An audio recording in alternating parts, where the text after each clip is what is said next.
Aspirants welcome to our YouTube channel knowledge hub में आपका एक बार फिर से स्वागत है। स्टूडेंट्स, नॉलेज हब की इस क्लास में हम करेंगे प्रैक्टिस सेट और ये है हरियाणा पुलिस के लिए भी और साथ के साथ ये प्रैक्टिस सेट आपके लिए इंपॉर्टेंट है सीईटी मेंस और ग्रुप डी के लिए भी, क्योंकि सेम पैटर्न के आधार पर ही क्वेश्चन इसके अंदर हैं। भाई हरियाणा जीके के 25% हैं, सीईटी मेंस में भी आएंगे, ग्रुप डी में भी आएंगे, हरियाणा पुलिस में भी आएंगे। 10% कंप्यूटर के आएंगे।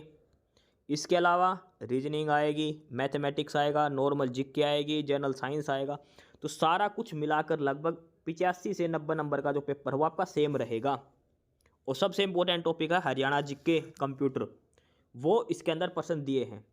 तो चाहे आप हरियाणा पुलिस की तैयारी करो, सीईटी मेंस की करो या फिर ग्रुप डी की तैयारी करो, ये पेपर आपके लिए काफ़ी इंपॉर्टेंट है। प्रैक्टिस सेट 100% इसके अंदर हम करेंगे और सभी का आपको रिटर्न में सॉल्यूशन प्रोवाइड करवाया जाएगा। डिटेल में आपको सॉल्यूशन इसका दिया जाएगा ताकि आपको पढ़ने में कोई दिक्कत ना हो। इस क्लास की पीडीएफ भी आपको मिलेगी। ये जो क्लास हम करेंगे, इसकी जो प्रैक्टिस सेट हम करेंगे, इसका पीडीएफ भी आपको प्रोवाइड करवाया जाएगा और वो आपको हमारे टेलीग्राम चैनल पर मिलेगा।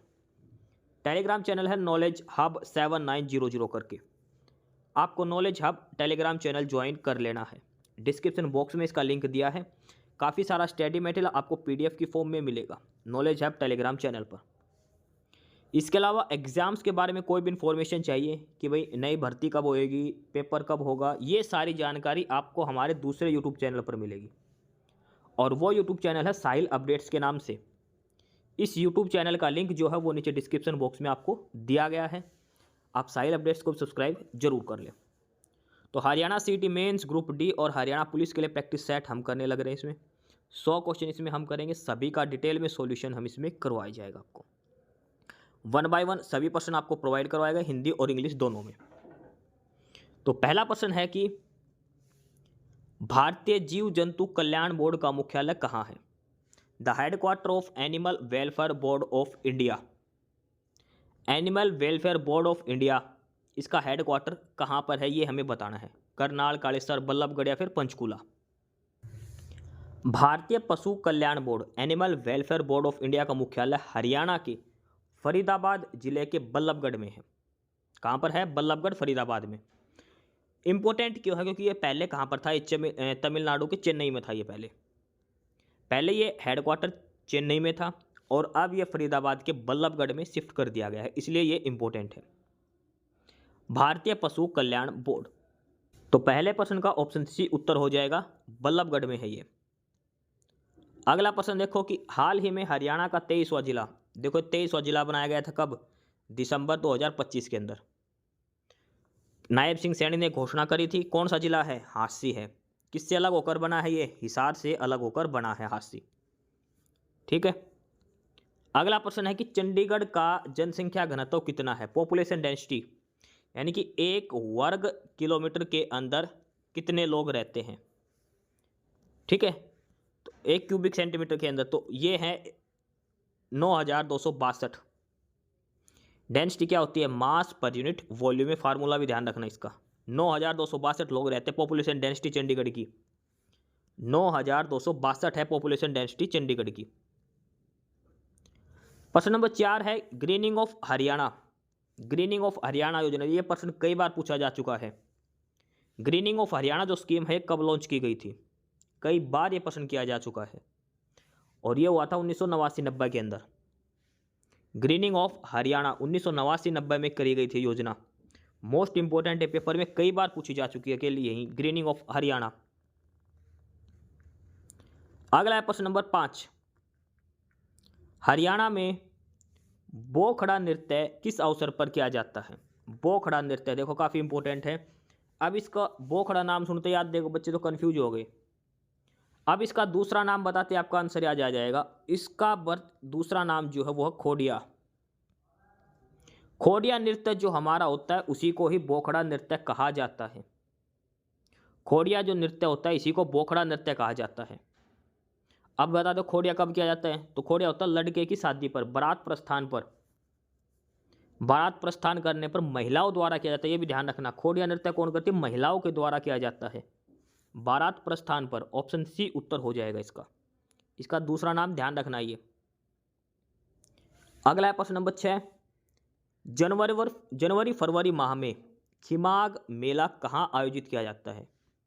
खिमाग मेला लगता है खिमाग जनवरी फरवरी में, तो हरियाणा में कहाँ पर आयोजित होता है? नारनौल, काटी, अटेली, सेलंग, ये तो सारे के सारे महेंद्रगढ़ डिस्ट्रिक्ट के हैं। ये ध्यान रखना किस डिस्ट्रिक्ट में? महेंद्रगढ़, क्योंकि चार ऑप्शन महेंद्रगढ़ के हैं। ये तो क्लियर हो गया, डिस्ट्रिक्ट महेंद्रगढ़। अब महेंद्रगढ़ में किस जगह पर आयोजित किया जाता है ये देखो आप, खिमाग मेला। देखो खिमाग मेला या खिमाग देवता हरियाणा का महेंद्रगढ़ जिले के सेहड़ंग गांव में है। सेहड़ंग जनवरी फरवरी में आयोजित किया जाता है ये सेहड़ंग गांव के अंदर। और मान्यता क्या है ये देखो इसकी, मंदिर में पवित्र ज्योति प्रज्वलित करने से कुष्ठ रोग ठीक हो जाता है, इसलिए इंपॉर्टेंट है ये खिमाग मेला। खिमाग देवता का जो मेला है ये महेंद्रगढ़ के सेलंग में होता है, ये जनवरी फरवरी में लगता है। महत्वपूर्ण है कि यहाँ पर ज्योत जलाने से कुष्ठ रोग जो होता है वो ठीक हो जाता है, इसलिए ये इंपॉर्टेंट है। सेलंग महेंद्रगढ़ में इसका आयोजन किया जाता है जनवरी फरवरी के महीने के अंदर। ऑप्शन बी उत्तर हो जाएगा, कहां पर होता है ये? सेलंग के अंदर, महेंद्रगढ़ डिस्ट्रिक्ट में। अगला है प्रश्न नंबर 7, संरक्षित क्षेत्र है पुराना बादशाही पुल हरियाणा के किस जिले में है? ओल्ड बादशाही जो पुल है वो हरियाणा के किस जिले में है? ये एक प्रोटेक्टेड एरिया है, घोषित किया गया है। पुराना बादशाही पुल महेंद्रगढ़, करनाल, गुड़गांव या फिर मेवात? तो देखो संरक्षित क्षेत्र पुराना बादशाही पुल हरियाणा के करनाल जिले में है, और यह ऐतिहासिक पुल करनाल के तराउड़ यानी कि तराइन के पास पक्के पुल पर स्थित है। इसका निर्माण 1540-1544 के बीच में शेरशाह सूरी ने कराया था। देखो सारी बातें इसके अंदर हैं। करनाल के अंदर है तराउड़ी में, तराइन की जो लड़ाई हुई थी 1191-92 में, वो जगह वहाँ पर है ये। कब बना था ये? 1540 से 1544 के बीच में बना था। किसने बनाया था? शेरशाह सूरी ने बनाया था इसका। शेरशाह सूरी ने इसका निर्माण कराया था, तराउड़ी करनाल के अंदर है। और इसका दूसरा नाम भी ध्यान रखना, इसको मुगल पुल के नाम से भी जानते हैं, ये इंपॉर्टेंट है इसका। शेरशाह सूरी ने बनाया था और बाद में इसका नाम मुगल पुल भी रखा गया था, मुगल पुल के नाम से भी इसको जानते हैं। करनाल के अंदर है ये, 1540 से 44 के बीच में बनाया गया था पुराना बादशाही पुल।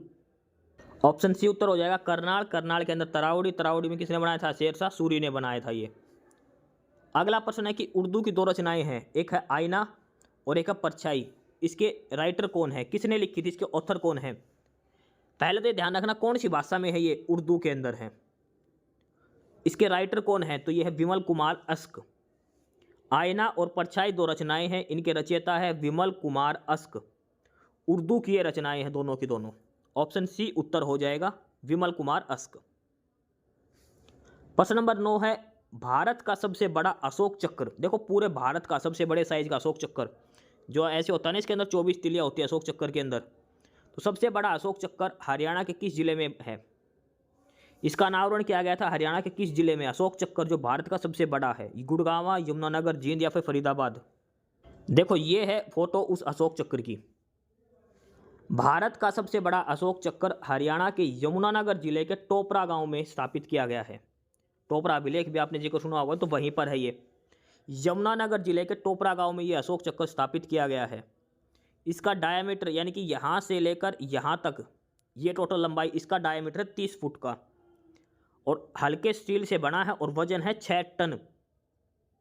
6 टन इसका वजन है, 30 फुट इसका व्यास है, स्टील का ये बना हुआ है। यमुनानगर के टोपरा गांव में स्थापित किया गया है। इसे लिम्का बुक ऑफ रिकॉर्ड 2020 में भारत के सबसे बड़े अशोक चक्र के रूप में स्थापित किया गया था। ठीक है, और देखो टोपरा गांव से अशोक के शिलालेख भी मिले थे। ये वही टोपरा है देखो जहां पर अशोक के शिलालेख भी मिले थे। टोपरा गांव के अंदर, यमुनानगर के अंदर है ये। ठीक है, टोपरा कला वही ऐतिहासिक स्थान है जहां से 14वीं शताब्दी में फिरोज शाह तुगलक अशोक स्तंभ को दिल्ली ले गया था। अशोक स्तंभ पहले टोपरा गांव में था, उसको दिल्ली ले गया था फिरोज शाह तुगलक। एक ही प्रश्न के अंदर सारी जानकारी आपको दी गई है इसके अंदर। 30 फीट 6 टन वजन, यमुनानगर का टोपरा गांव। तो कहां पे किया गया था? यमुनानगर, टोपरा कला गांव के अंदर। ऑप्शन बी उत्तर हो जाएगा। अगला प्रश्न नंबर 10, मिट्टी के कटावों की जांच के लिए हरियाणा में 2003 में किस वन संरक्षण योजना की शुरुआत की गई थी? मिट्टी के कटाव की जांच के लिए 2003 में किस वन संरक्षण योजना की शुरुआत करी गई थी? कंडी विकास परियोजना, हरियाणा सामुदायिक वानिकी परियोजना, हरियाणा की हरियाली या फिर अरावली पुनर्वास परियोजना। चारों अलग अलग परियोजनाएं किससे संबंधित है वो देखते हैं। देखो इसका तो उत्तर हो जाएगा कंडी विकास परियोजना। कंडी विकास परियोजना 2003 में आई थी मिट्टी के कटाव की जांच के लिए। उसके बाद है हरियाणा सामुदायिक वानिकी परियोजना, ये आई थी 2004 के अंदर वन संसाधनों का कार्यकलाप हेतु। उसके बाद हरियाणा की हरियाली 2018 के अंदर ग्रीन कवर बढ़ाने के लिए। और अरावली पुनर्वास योजना ये 1991 की है, सबसे पुरानी, अरावली पहाड़ियों में हरियाली बनाए रखने के लिए। चारों परियोजनाएं आपको बता दी है। कंडी 2003 के अंदर, हरियाणा सामुदायिक वानिकी परियोजना 2004 के अंदर, हरियाणा की हरियाली 2018 के अंदर और अरावली पुनर्वास योजना 1991 से 2000 के बीच में। सारी की सारी वनस्पति से संबंधित है ये। तो इसका उत्तर हो जाएगा कंडी विकास परियोजना, ऑप्शन ए करके।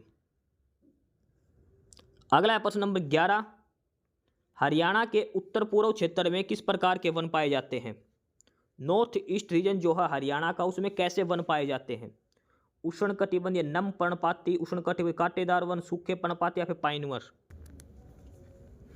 देखो हरियाणा के उत्तर पूर्व क्षेत्र, खासकर शिवालिक की पहाड़ियां और मोरनी की पहाड़ियां यानी कि पंचकुला और यमुनानगर में कौन से पाए जाते हैं? सब ट्रॉपिकल ड्राई डेसिडुअस फॉरेस्ट, उपोष्ण कटिबंधीय शुष्क पर्णपाती वन। ये नाम ध्यान रखना आपको, उपोष्ण कटिबंधीय शुष्क पर्णपाती वन पाए जाते हैं।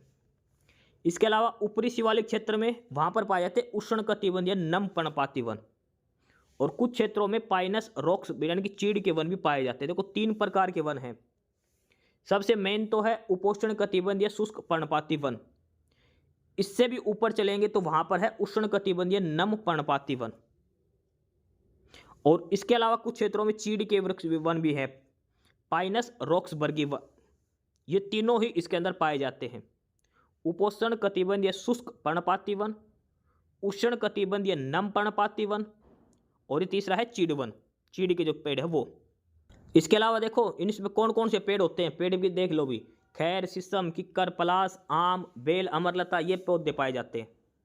ये वन शुष्क मौसम में अपने पत्ते गिरा देते हैं।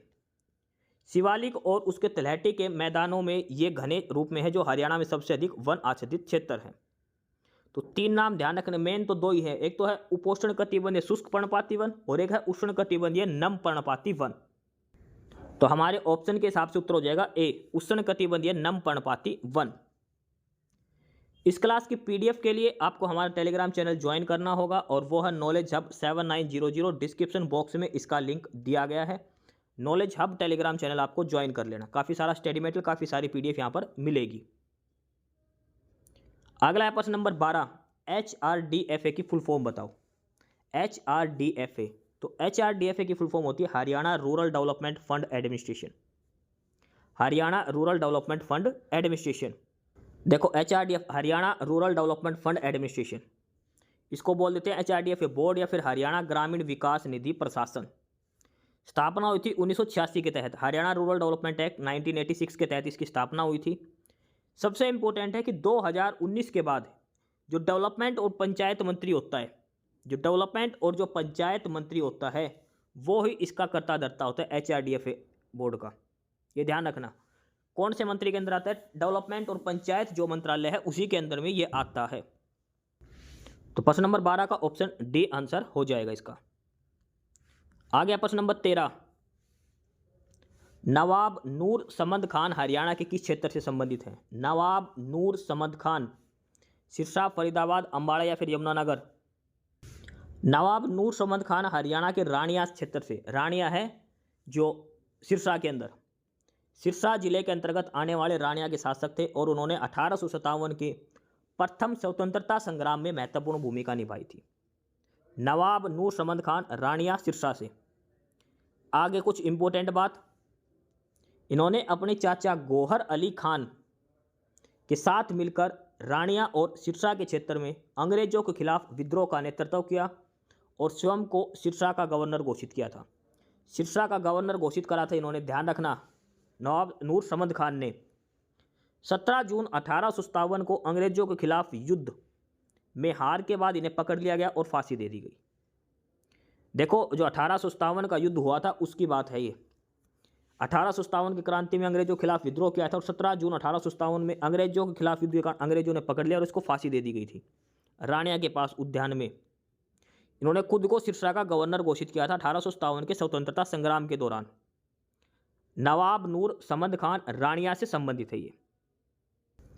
तो कहां से है रानिया? रानिया किस डिस्ट्रिक्ट के अंदर है? सिरसा के अंदर। तो ऑप्शन ए उत्तर हो जाएगा प्रश्न नंबर 13 का। अगला प्रश्न नंबर 14, हरियाणा के इस शिक्षाविद ने केरल के राज्यपाल के रूप में कार्य किया है। एक एजुकेशनिस्ट, एक टीचर मान के चलो। एक टीचर है हरियाणा के जो बाद में केरल के गवर्नर बने, कौन थे? ओम प्रकाश चौटाला, स्वराज कौशल, नवीन जिंदल, स्वरूप सिंह। तो देखो डॉक्टर स्वरूप सिंह हरियाणा के शिक्षाविद है जिन्होंने केरल के राज्यपाल के रूप में कार्य किया। जन्म हुआ था इनका रोहतक जिले के सांगी गांव के अंदर। कुरुक्षेत्र यूनिवर्सिटी से अंग्रेजी विभाग के प्रमुख के रूप में और बाद में डीयू के कुलपति के रूप में भी काम करा था। देखो डीयू के विषय भी बने थे 1971 से 1974 के बीच में। इसके अलावा केयू में इंग्लिश के एचओडी भी बने थे ये, इंग्लिश डिपार्टमेंट के, स्वरूप सिंह। इसके बाद हरियाणा के राज्यसभा सांसद बने ये अगले डीयू के बाद। ये 1978 से 1984 तक हरियाणा के राज्यसभा सदस्य बने। फिर राज्यपाल बने थे 12 फरवरी 1990 से 20 नवंबर 1990 तक। और उसके बाद ये गुजरात के राज्यपाल बना दिए गए थे। केरल और गुजरात दोनों जगह के राज्यपाल रह चुके हैं ये। 12 फरवरी 1990 से 20 नवंबर 1990 केरल, और उसके बाद गुजरात के राज्यपाल बने थे। हरियाणा से राज्यसभा गए थे 6 साल के लिए 78 से 84 तक। ठीक है, ये सारी जानकारी है, रोहतक से संबंधित है ये डॉक्टर स्वरूप सिंह। तो प्रश्न नंबर 14 का ऑप्शन डी उत्तर हो जाएगा, स्वरूप सिंह। प्रश्न नंबर 15 है कि हरियाणा का एकमात्र कवि जिसे राष्ट्रीय कवि की उपाधि प्राप्त है, नेशनल पोइट, लक्ष्मीचंद, मुलायम शर्मा, अल्ताफ आलिया, फिर दयाचंद मायना। राष्ट्रीय कवि तो वो है दयाचंद मायना। दयाचंद मायना हरियाणा के एकमात्र ऐसे कवि हैं जिन्हें भारत का राष्ट्रीय कवि का दर्जा मिला।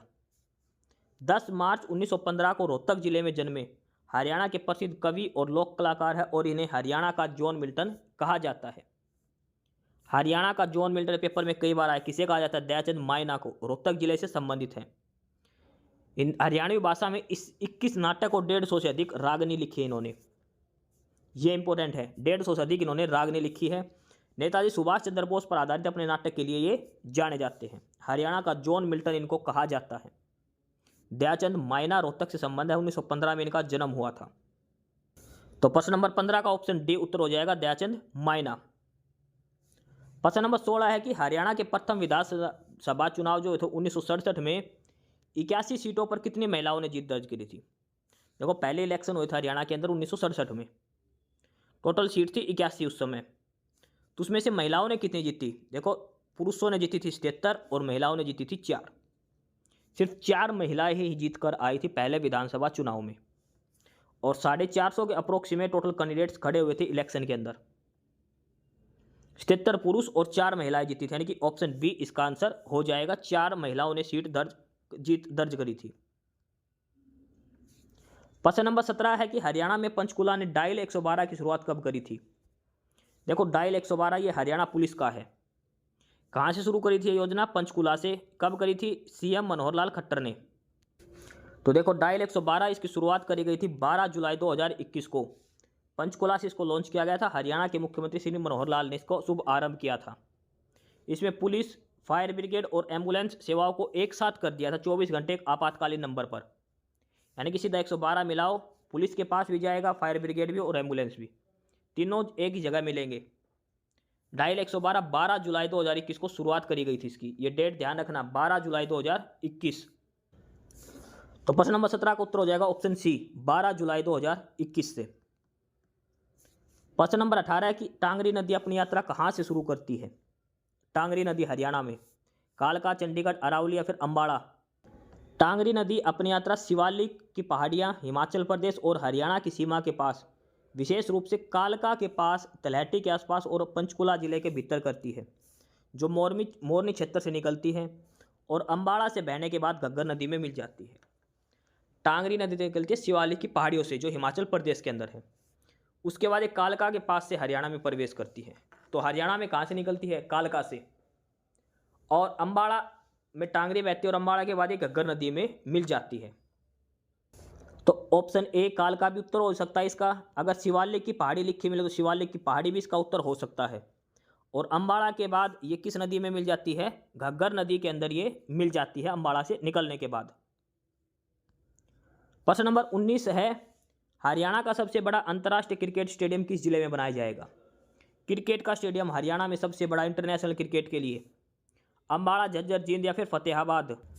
हरियाणा का सबसे बड़ा अंतर्राष्ट्रीय क्रिकेट स्टेडियम झज्जर के लोहाट गांव में बनाया जाएगा। झज्जर के लोहाट गांव में। कौन बनवा रहा है इसको? हरियाणा क्रिकेट एसोसिएशन बनवा रही है। कितने दर्शक बैठ सकते हैं? 50,000 दर्शक। कितने करोड़ में? 222 करोड़ में।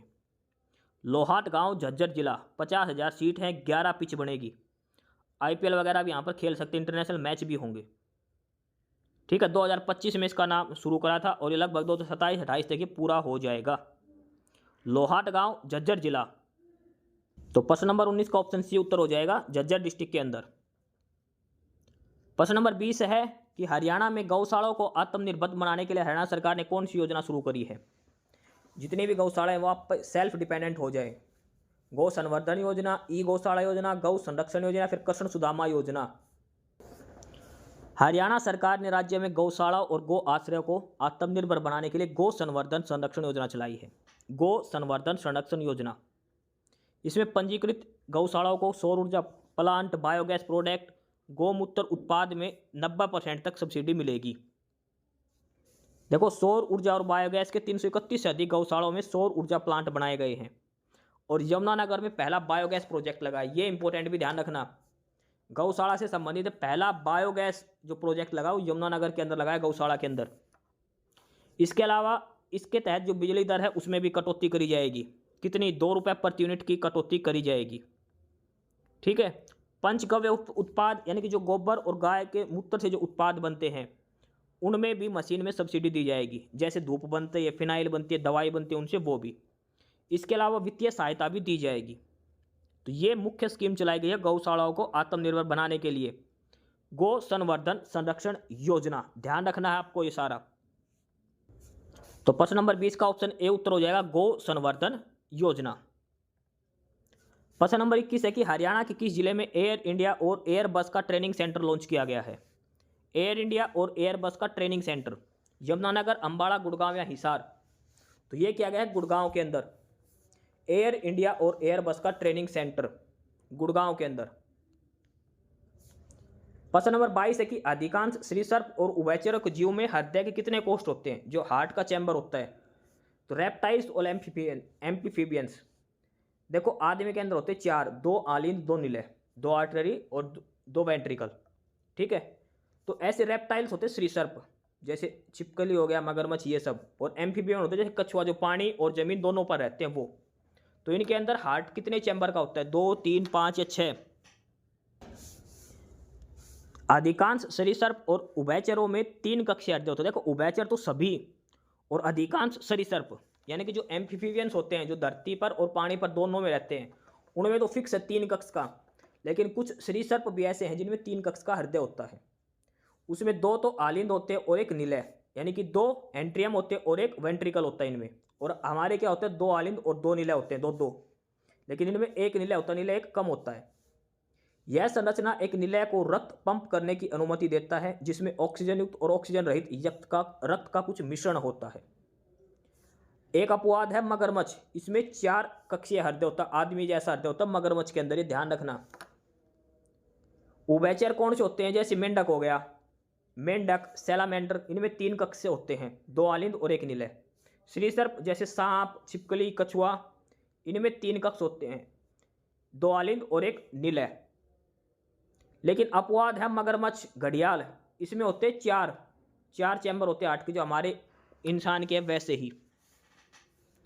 इन ठंडे रक्त वाले जानवरों की कम चयापचय दर करने के लिए 3 कक्षीय हृदय कुशल होते हैं, जबकि मगरमच्छ में 4 कक्षीय हृदय उच्च ऑक्सीजन आपूर्ति की अनुमति देते हैं, विशेष रूप से गोता लगाते समय। अपवाद है मगरमच्छ। तो प्रश्न नंबर 22 में ऑप्शन बी उत्तर हो जाएगा, 3 कोष्ठकीय हृदय होता है उनका। ठीक है। इस क्लास की पीडीएफ के लिए आपको हमारा टेलीग्राम चैनल ज्वाइन कर लेना है, नॉलेज हब 7900। आपको पीडीएफ मिलेगी, काफ़ी सारा स्टडी मटेरियल मिलेगा और जो प्रैक्टिस सेट करें इसकी पीडीएफ भी वहीं पर आपको मिलेगी। आ गया प्रश्न नंबर 23। एक प्लांट नर्सरी में क्या होता है? जो नर्सरी होती है जहाँ से हम पौधे लेके आते हैं, तो उसमें कैसे पौधे होते हैं? रोगहीन पौधों का विकास संभव है। भाई देखो, नर्सरी के अंदर पौधों का विकास का कोई मतलब नहीं है डिजीज फ्री का। लुप्त प्राय पादप प्रजाति का संरक्षण होता नहीं। नर्सरी के अंदर कैसे पौधे मिलते हैं? ये होते हैं नियंत्रित दशा में पादपों का विकास होता है। कंट्रोल्ड कंडीशन के अंदर छोटे छोटे पौधे हैं, उनको रखते हैं कंडीशन के अंदर, ताकि जरूरत हो तो कोई भी ले जा सकता है उसको। ठीक है, ना तो यहाँ पर म्यूटेशन होता है, ना लुप्त प्राय पौधे पाए जाते हैं, ना रोगहीन पौधों का विकास के बारे में ऐसा कुछ है। जो नर्सरी होती है उसमें होता है नियंत्रित दशा में पादपों का विकास। Plants are grown under controlled condition. Option C इसका आंसर हो जाएगा। प्रश्न नंबर 24 है यूडोमीटर। देखो यूडोमीटर का प्रयोग, देखो यूडोमीटर हिंदी में तो सेम है, इंग्लिश में दो अलग अलग स्पेलिंग है। एक तो यही स्पेलिंग है UEUDIO और दूसरी स्पेलिंग है UDO, यूडोमीटर। एक तो स्पेलिंग ये है EUDIO यूडोमीटर और एक है UDO मीटर। लिखेंगे यूडोमीटर ही हिंदी में। अब यूडोमीटर दो होते हैं। ये जो यूडोमीटर इसमें पूछा है ये गलत है, इसकी स्पेलिंग आएगी UDO, क्योंकि इसका आंसर जो है देखो मैं बताऊं आपको। एक होता है udometer, UDO meter, METER, udometer. देखो इसमें the instrument used to measure rainfall, इसका नाम है रेन गेज, दूसरा नाम है यूडोमीटर, तीसरा नाम है प्लूवियोमीटर और चौथा नाम है ओम्ब्रोमीटर। इन चारों में से कोई भी नाम आपको दे सकता है। बारिश का जो कितनी बारिश हुई उसको मापने के लिए रेन गेज, यूडोमीटर, प्लूवियोमीटर और ओम्ब्रोमीटर, ये चार नाम हैं सेम ही, चारों ध्यान रखने हैं। तो ये तो होगा यूडोमीटर का, और ये दूसरा है यूडियोमीटर, ये इंग्लिश वाले नाम से। और ये क्या काम आता है? To measure the change in volume of gas during a chemical reaction और फिजिकल चेंज। गैस का जो वॉल्यूम है उसमें कितना चेंज हुआ वो मापने के लिए, कोई भी केमिकल रिएक्शन या फिर फिजिकल चेंज के दौरान। ठीक है, ये काम आता है यूडियोमीटर का। तो हिंदी में यूडोमीटर लिखा है, ये होता है बरसात का पानी, और ये यूडियोमीटर होता है गैस वॉल्यूम चेंज मापने के लिए। ठीक है, दोनों अलग अलग है, दोनों आपको याद करने हैं। आगे प्रश्न नंबर 25। नाभिक के अलावा कोशिका के किस कोशिकांग में डीएनए होता है? जो न्यूक्लियस है उसके अलावा डीएनए कोशिका एक सेल के अंदर कहां पाया जाता है? डीएनए न्यूक्लियस को छोड़कर। तो देखो, नाभिक के अलावा कोशिका के माइटोकॉन्ड्रिया और प्लास्टिसाइड या फिर क्लोरोप्लास्ट में खुद का डीएनए होता है। एक तो माइटोकॉन्ड्रिया में होता है और एक प्लास्टिसाइड में। न्यूक्लियस के अलावा इनमें डीएनए होता है। ठीक है, अच्छा, माइटोकॉन्ड्रिया एक ऐसी चीज है जो जंतु और पादप दोनों में होता है, जंतु और पादप दोनों में होता है, लेकिन जो क्लोरोप्लास्ट है ये केवल पादप कोशिकाओं में होता है प्रकाश संश्लेषण के लिए। माइटोकॉन्ड्रिया के अंदर डीएनए होता है mtDNA और क्लोरोप्लास्ट डीएनए, ये डीएनए कहते हैं इनको। ठीक है, जो माइटोकॉन्ड्रिया डीएनए है उसको mtDNA कहते हैं और क्लोरोप्लास्ट वाले को cpDNA कहा जाता है। माइटोकॉन्ड्रिया पौधों में और जंतुओं में दोनों में पाई जाती है, लेकिन क्लोरोप्लास्ट केवल पौधों में पाया जाता है। देखो, अब इसने ये नहीं लिख रखा कि पौधों में बताना है जंतुओं में, दोनों में कॉमन क्या है? माइटोकॉन्ड्रिया। अगर स्पेशल पौधों की पूछता तो माइटोकॉन्ड्रिया और क्लोरोप्लास्ट दोनों आंसर हो जाते इसका। ऑप्शन में नहीं दे रखा खैर क्लोरोप्लास्ट, तो माइटोकॉन्ड्रिया और क्लोरोप्लास्ट दोनों नाम आपको ध्यान रखने हैं। प्रश्न नंबर 26 है कि किस प्रकार का लेजर प्रिंटर में, लेजर प्रिंटर हो तो उसके अंदर कैसा जो लेजर है वो हम यूज करते हैं? तो वो यूज करते हैं हम excimer laser, dye laser, gas laser नहीं, तो वो हम करते हैं semiconductor laser. Laser printer primary use a low power semiconductor laser. कैसा लेजर यूज होता है लेजर प्रिंटर के अंदर? Low power semiconductor laser. किससे बना होता है ये? एल्यूमिनियम, गैलियम आर्सेनाइड की एक डायोड होती है इसके अंदर। ये ध्यान रखना, कौन सी डायोड होती है? एल्गास की, एल्यूमिनियम, गैलियम और आर्सेनाइड की। लो पावर सेमीकंडक्टर लेजर हम यूज करते हैं इसके अंदर। तो कौन सा आएगा? Low power semiconductor laser. Option c answer हो जाएगा। प्रश्न नंबर 27। थ्योरी ऑफ रिलेटिविटी किसने दी थी? अपेक्षता का सिद्धांत। तो ये दिया था अल्बर्ट आइंस्टीन ने, इसके लिए इसको नोबेल पुरस्कार भी मिला था। क्या इक्वेशन लगाई थी इसने? E is equal to m c square, E is equal to m c square, ये इक्वेशन दी थी आइंस्टाइन ने थ्योरी ऑफ रिलेटिविटी से, मोस्ट इंपोर्टेंट है ये, ठीक है। E is equal to m c square. प्रश्न नंबर 28 है, पार्किंसन बीमारी के उपचार के विकास के लिए किसे नोबेल पुरस्कार दिया गया? जो पार्किंसन बीमारी होती है, याददाश्त वाले बुढ़ापे में हो जाती है लोगों को, उसके इलाज के लिए किसको, मतलब उसके इलाज के विकास के लिए किसको नोबेल प्राइज मिला? तो वो दिया गया था आर्विड कार्लसन को। आर्विड कार्लसन को ये नोबेल प्राइज दिया गया था पार्किंसन जो डिजीज होती है उसके ट्रीटमेंट में, डेवलपमेंट के लिए। आर्विड कार्लसन को 2000 में, देखो 2000 में दिया था, शरीर क्रिया विज्ञान या चिकित्सा यानी कि बायोलॉजी के क्षेत्र में नोबेल पुरस्कार मिला था, क्योंकि उन्होंने यह खोजा था कि डोपामाइन मस्तिष्क में एक न्यूरोट्रांसमीटर है और इसकी कमी से पार्किंसंस रोग में शारीरिक और शारीरिक लक्षण उत्पन्न होते हैं, ठीक है। उनके इस कार्य से एल डोपा के विकास में सीधा योगदान रहा। 2000 के अंदर इनको नोबेल पुरस्कार दिया गया था। डोपामाइन मस्तिष्क के अंदर उन्होंने एक न्यूरोट्रांसमीटर की खोज करी थी जिससे पार्किंसन बीमारी का इलाज में मदद मिली थी। ऑप्शन ए उत्तर हो जाएगा इसका। अगला है प्रश्न नंबर 29, किसी संतति के पैतृक गुण की पहचान किस तकनीक से की जाती है? The paternal characteristic of an offspring are identified by the following technique. भाई पैतृक गुण, बाप की वंशों की जो पहचान करी जाती है किसी से, कैसे करते हैं? प्रोटीन सिंथेसिस, क्रोमोसोम में तो कोई चक्कर नहीं है, पहचान होती है डीएनए से। आपने सुना होगा डीएनए टेस्ट होता है वो, और सबसे पहले होता है डीएनए फिंगरप्रिंटिंग। डीएनए के अंदर जो निशान होते हैं उनसे डीएनए फिंगरप्रिंटिंग की जाती है किसी संतति के पैतृक गुण, ठीक है। ऑप्शन डी आंसर हो जाएगा प्रश्न नंबर 29 का। आ गया प्रश्न नंबर 30, कौन सा हार्मोन मानव शरीर में रक्त, कैल्शियम और फॉस्फेट को नियंत्रण करता है? Which hormone regulates blood calcium and phosphate in human body? Thyroxine, glucagon, growth hormone या फिर पैराथायरॉयड हार्मोन? तो वो हार्मोन है पैराथायरॉयड हार्मोन, पीटीएच इसको बोलते हैं। पैराथायरॉयड हार्मोन इसको कहा जाता है जो मानव शरीर में ब्लड कैल्शियम और फॉस्फेट को रेगुलेट करता है। ऑप्शन डी आंसर हो जाएगा। प्रश्न नंबर 31 है कि गाय के झुंड में से कोई रोग से ग्रसित गाय को अलग करना क्या कहलाता है? एनिमल हस्बेंड्री का प्रश्न है, कोई गाय है और रोग से झुंड में से उसको अलग करना क्या कहलाता है? देखो चारों के चारों नाम इंग्लिश में है सिलेक्शन को छोड़कर, तो वो होता कलिंग। अगर आपको कलिंग का नाम हिंदी में पता लग जाए तो आप आसानी से कर सकते हो। हिंदी में इसको बोलते हैं छटनी, culling. Culling in animal husbandry is the selective process of removing animal from a herd और फ्लॉक, मतलब झुंड, based on specific criteria like poor production, disease, age और अनडिजायरेबल जेनेटिक ट्रेट्स। ये तो है इंग्लिश में।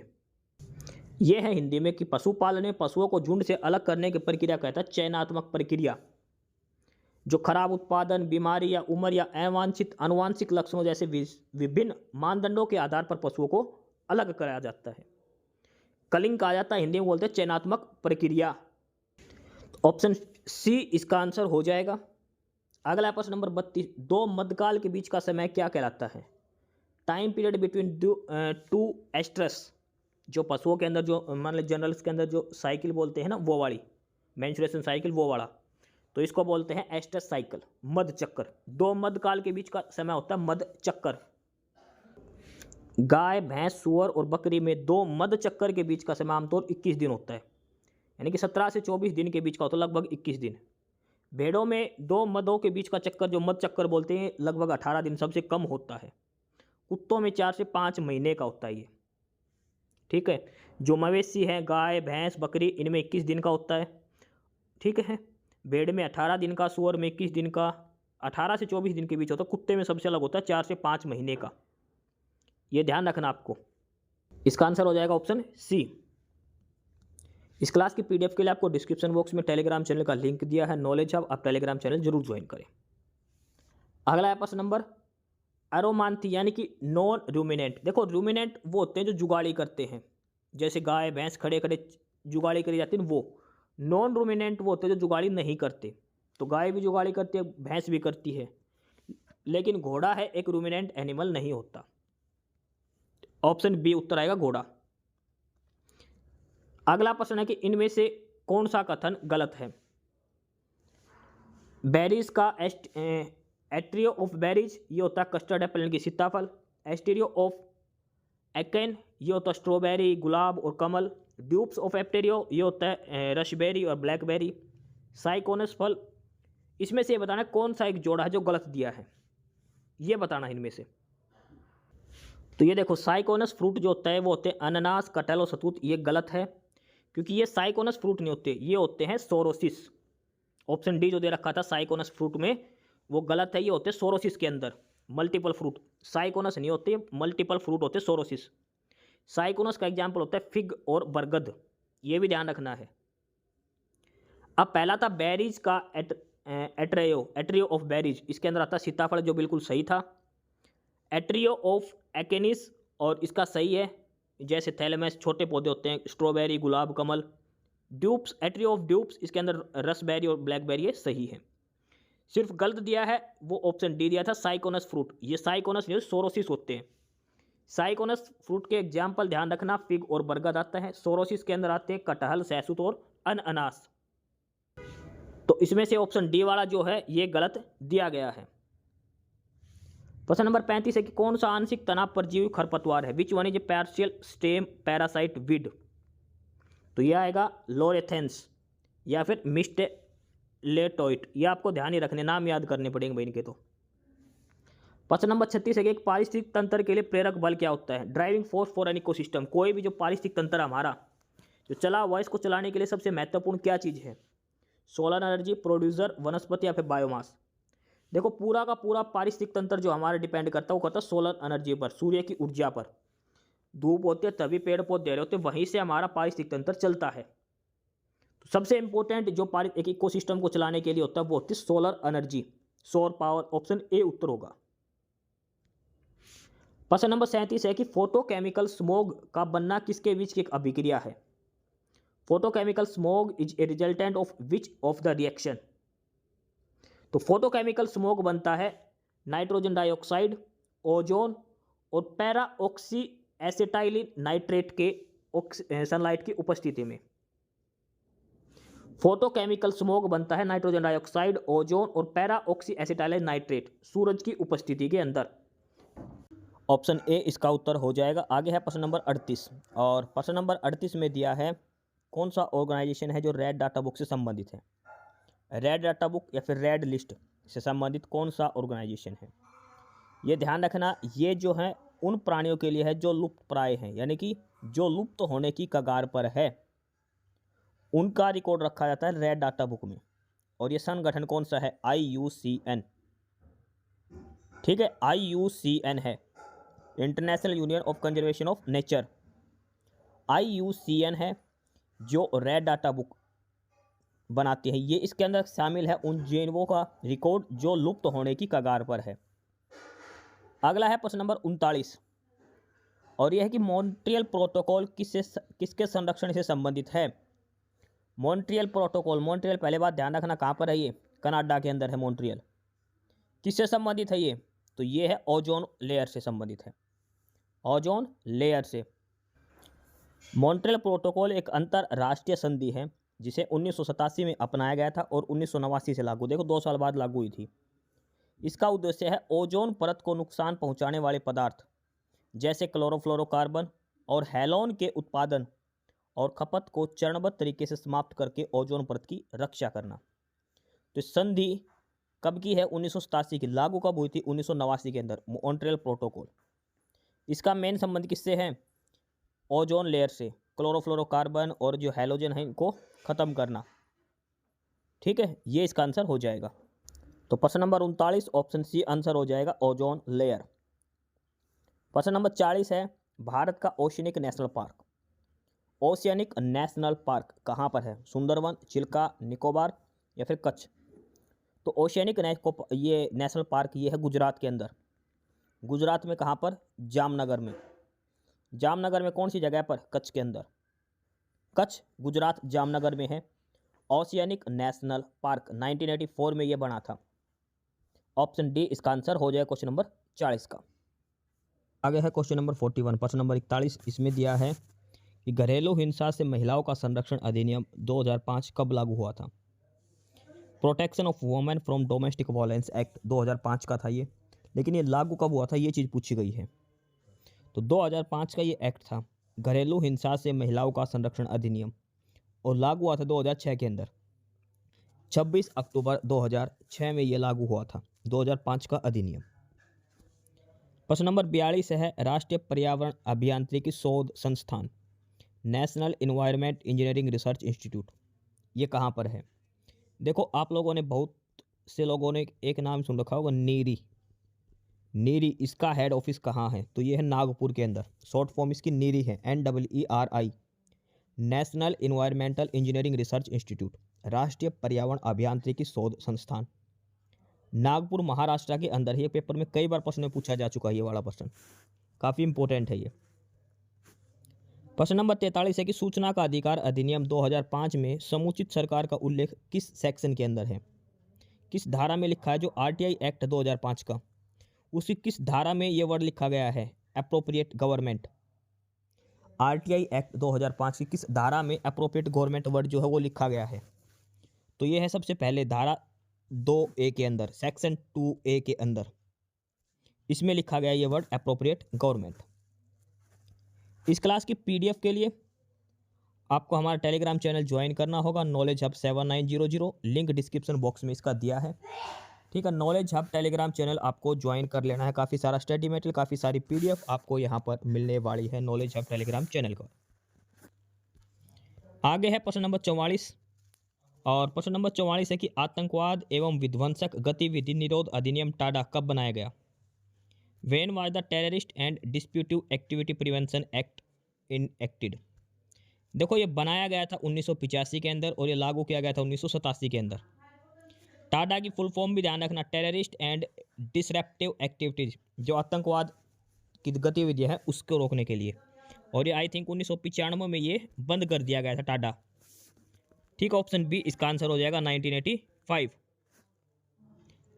प्रश्न नंबर 45 है कि 42वें संविधान संशोधन अधिनियम द्वारा किस अनुच्छेद को नीति निर्देशक तत्वों के साथ जोड़ा गया? Which article was added with the DPSP by the 42nd constitutional amendment act? जो 42वां संविधान संशोधन हुआ था, तो जो DPSP है उसके अंदर कौन कौन से अनुच्छेदों में संशोधन किया गया था? DPSP के जो अनुच्छेद हैं उनमें से कौन से नए अनुच्छेद जोड़े गए थे DPSP के अंदर, वो बताने हैं। कौन कौन से आर्टिकल जोड़े गए थे? तो यहाँ देखो कि 1976 के 42वें संविधान संशोधन अधिनियम द्वारा राज्य के नीति निर्देशक सिद्धांतों में 4 नए अनुच्छेद जोड़े गए। जो 1976 में 42वां संविधान संशोधन हुआ था, तो उसमें नीति निर्देशक तत्व जो है DPSP, उसके अंदर 4 नए अनुच्छेद जोड़े गए थे, 39A, 39F, 43A और 48A। ये 4 नए अनुच्छेद जोड़े गए थे। अब क्या क्या है इसका मतलब ये देखते हैं हम पहले। तो सबसे पहला था 39A जो जोड़ा गया था, ये था गरीबों को मुफ्त कानूनी सहायता और समान न्याय सुनिश्चित करना। गरीबों को मुफ्त कानूनी सहायता और समान न्याय सुनिश्चित करना, 39A क्लोज जोड़ा गया था। दूसरा था 43A, 43A, यह था कि उद्योगों के प्रबंधन में श्रमिकों की भागीदारी सुनिश्चित करना। उद्योगों के प्रबंधन में श्रमिकों की भागीदारी सुनिश्चित करना। आगे था अनुच्छेद 48A, 48A, पर्यावरण की रक्षा और सुधार करना तथा वन और वन्य जीवन की रक्षा करना। पर्यावरण की रक्षा और सुधार करना तथा वनों और वन्य जीवों की सुरक्षा करना। लास्ट था 39F, बच्चों के स्वस्थ विकास के लिए अवसर सुरक्षित करना। ठीक है, बच्चों के स्वस्थ विकास के लिए अवसर सुनिश्चित करना। और यह संशोधन इंदिरा गांधी सरकार के द्वारा आपातकाल के दौरान किया गया था, और इसे भारत में मिनी संविधान भी कहते हैं। जो 42वां संविधान संशोधन है, इसको मिनी संविधान, मिनी कॉन्स्टिट्यूशन भी कहा जाता है। DPSP के अंदर ये 4 नए अनुच्छेद जोड़े गए थे, 39F, 48A, 43A और 39A। ये 4 मुख्य अनुच्छेद जोड़े गए थे 42वां संविधान संशोधन 1976 के तहत DPSP के अंदर, नीति निर्देशक तत्व। तो हमारे प्रश्न में सिर्फ एक ही अनुच्छेद दिया है 39A। ठीक है, बाकी चारों अनुच्छेद आपको ध्यान रखने हैं जो इसके अंदर जोड़े गए हैं। प्रश्न नंबर 46 है कि टेनिस के अंदर एक ड्यूश शब्द यूज होता है, इसका क्या मतलब है? DEUCE, ड्यूस टर्म का क्या मतलब होता है टेनिस के अंदर? तो ड्यूस का मतलब होता है जब स्कोर बराबर हो जाए 40-40 के बराबरी स्कोर के ऊपर, ये होता है ड्यूस, 40-40 का बराबरी का स्कोर। अगला प्रश्न है, निशा गांधी उत्सव किस राज्य में मनाया जाता है? निशा गांधी फेस्टिवल कहाँ मनाया जाता है? उत्तराखंड, झारखंड, महाराष्ट्र या फिर केरला? तो निशा गांधी उत्सव मनाया जाता है केरला के अंदर। किस राज्य में मनाया जाता है? केरल राज्य के अंदर बनाया जाता है। ऑप्शन डी इसका आंसर हो जाएगा। प्रश्न नंबर 48 है, 1815 में वाटरलू के युद्ध में किस नेता की पराजय हुई? देखो मोस्ट इंपोर्टेंट है, 1815 में वाटरलू के युद्ध में फ्रांस के सम्राट नेपोलियन बोनापार्ट की पराजय हुई। यह लड़ाई 18 जून 1815 को बर्लिन नहीं बेल्जियम में लड़ी गई थी, जहां ड्यूक ऑफ वेलिंगटन के नेतृत्व में ब्रिटिश और सहयोगी सेना प्रशियाई सेना ने उन्हें निर्णायक रूप से हरा दिया। ठीक है, नेपोलियन बोनापार्ट जो फ्रांस का सम्राट था उसकी हार हो गई थी, बेल्जियम में लड़ी गई थी। 18 जून 1815 को हुई था वाटरलू की लड़ाई, और इसके बाद नेपोलियन हमेशा के लिए उसकी सत्ता का अंत हो गया। ठीक है, ये जीते थे ड्यूक ऑफ वेलिंगटन, ब्रिटेन और प्रशिया। ऑप्शन सी उत्तर हो जाएगा, नेपोलियन बोनापार्ट हार गया था। अगला प्रश्न है, व्यापक आधार और संकीर्ण शीर्ष वाला भारत का जनसंख्या पिरामिड किस प्रकार की संरचना को दर्शाता है? जो भारत की जनसंख्या का पिरामिड है उसका लंबा बेस है और नैरो टॉप है, ये किस प्रकार का जो पॉपुलेशन स्ट्रक्चर वो दर्शाता है? तो भारत की जनसंख्या का जो पिरामिड बनेगा वो बनेगा विस्तृत, एक्सपेंशन, फैलता हुआ विस्तृत जो है वो पिरामिड बनेगा, पॉपुलेशन पिरामिड। ऑप्शन बी इसका उत्तर हो जाएगा। क्वेश्चन नंबर 49, और यहां से अब गणित के सवाल हो गए शुरू। मैथ के क्वेश्चन अब हम यहां से करेंगे फटाफट से। पहला सवाल है, यदि 2 साल के लिए प्रतिवर्ष 14% की दर से चक्रवृद्धि ब्याज 3249 रुपए का मिश्र धन प्राप्त होता है तो मूलधन बताएं। देखो ये मिश्र धन दे दिया, मिश्र धन क्या होता है? ब्याज प्लस में मूलधन। 2 साल का टाइम दे दिया, दर है 14% और चक्रवृद्धि ब्याज दे रखा है। तो देखो जो हम किस्त वाला क्वेश्चन करते थे उसी हिसाब से क्वेश्चन करना है, जैसे वो किस्त वाला करते थे ना वैसे ही। रेट ऑफ इंटरेस्ट दे दी 14%, 14% यानी कि 14/100, यानी कि कितना हो गया 7/50। 7/50 का मतलब एक साल में कितना मिलेंगे? 50 पे 57 रुपये।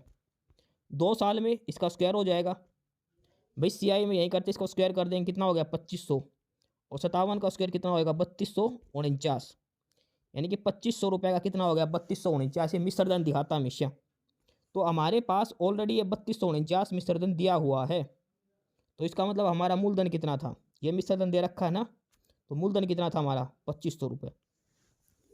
क्योंकि देखो हमें जो एक क्वेश्चन करते हैं हम किस्त वाला, उसमें भी तो ऐसे ही करते हैं। ठीक है भाई, एक साल के लिए 10 का 11 हो गया, अगले साल 100 का 121 हो गया, फिर दोनों किस्त बराबर करते हैं। तो ये 2 साल का CI के लिए होता है, 50 रुपये का 57 रुपये दे दिया एक साल का, दूसरे साल इसका स्क्वायर करेंगे तो 2500 का दे दिया 3249। अगर 3 साल का होता तो इसकी क्यूब हो जाती है और 57 की भी क्यूब हो जाती। तो एक साइड प्रिंसिपल शो करता है, एक साइड इंटरेस्ट शो करता है। ये ऐसे करना आपको, ये बिल्कुल डायरेक्ट। दूसरा भाई अगर आप ऐसे नहीं करना चाहो तो सिंपल है, 3249 दे रखा है, प्रिंसिपल रेट कितनी थी 57/50, 2 साल के लिए तो 57/50 2 बार, बात वही है, 57 से कट जाएगा, ये 50 50 2500 आ जाएगा प्रिंसिपल। चाहे जैसे मर्जी आप कर लो।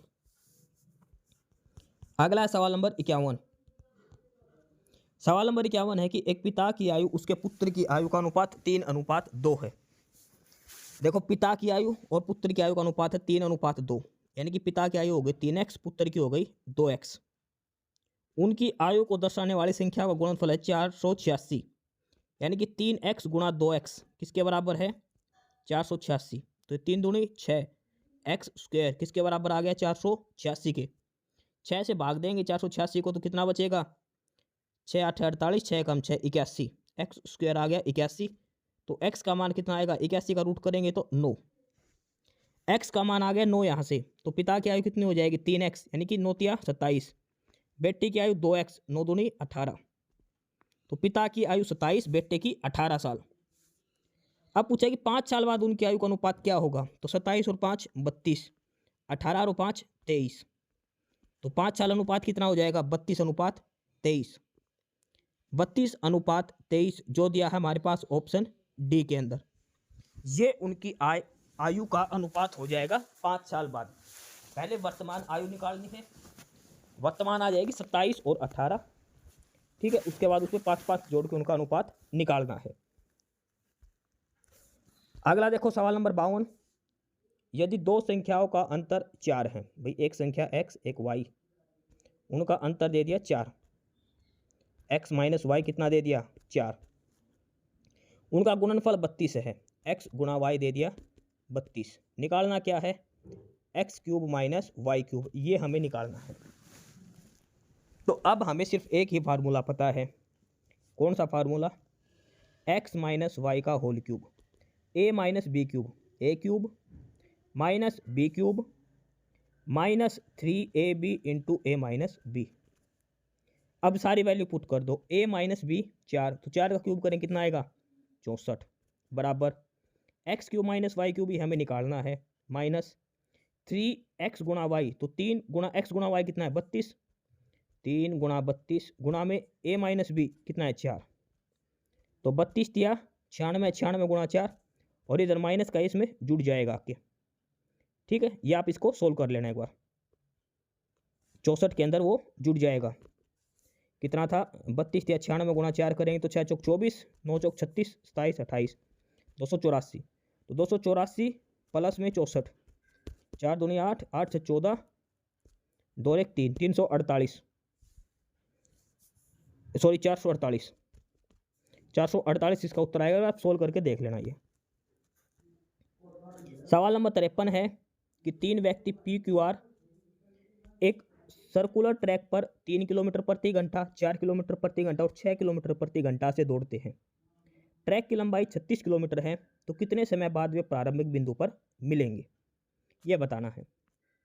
अब देखो पी क्यू आर, 3 बिंदु अलग अलग, पी क्यू आर ये 3 बंदे दौड़ने लग रहे हैं। पी की स्पीड है 3, क्यू की स्पीड है 4, आर की स्पीड है 6, टोटल दौड़ना इनको 36 किलोमीटर। तो स्पीड क्या होती है? दूरी बटे में समय, तो समय निकालना तो दूरी बटे में स्पीड। तो 36 किलोमीटर है, 3 की स्पीड से कितना टाइम लगेगा? 36 बटे 3 ये 12 घंटे लगाएगा, 36 बटे 4 ये 8 घंटे लगाएगा, 36 बटे 6 ये 6 घंटे लगाएगा। 36 किलोमीटर की दौड़ के लिए पी को लगेंगे 12 घंटे, क्यू को लगेंगे 8 घंटे, आर को लगेंगे 6 घंटे। तो दोनों ये तीनों एक बार फिर से कब मिलेंगे? तो इन तीनों का एलसीएम ले लो, 12, 8 और 6 का। 12, 8 और 6 का एलसीएम कितना आएगा? 36 ही आएगा। तो ये तीनों वापस स्टार्टिंग पॉइंट पर कितनी देर के बाद मिलेंगे? तो वो मिलेंगे वापस 36 घंटे के बाद में। ये स्पीड है, ये डिस्टेंस है, टाइम निकालना है। डिस्टेंस अपॉन में स्पीड, दूरी बटे में चाल, 36 बटे 3 ये पी की आएगी, 36 बटे 4 ये क्यू का टाइम आएगा, 36 बटे 6 ये आर का टाइम आएगा। फिर उनका जो टाइम आएगा उसका एलसीएम लेना है, क्योंकि इसमें हमें कॉमन टाइम पूछा है, ठीक है। अगला है सवाल नंबर 54। एक समलंब चतुर्भुज का क्षेत्रफल बताओ।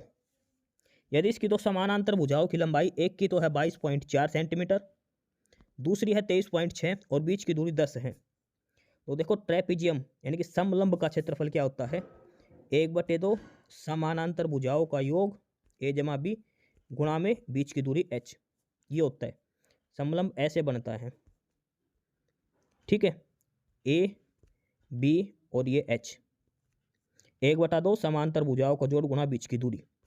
तो अब इस फार्मूले में रख दो 1/2 समांतर भुजाओं का जोड़ 22.4 और 23.6 जोड़ेंगे कितना होगा? 23 दूनी 46 बनेगा।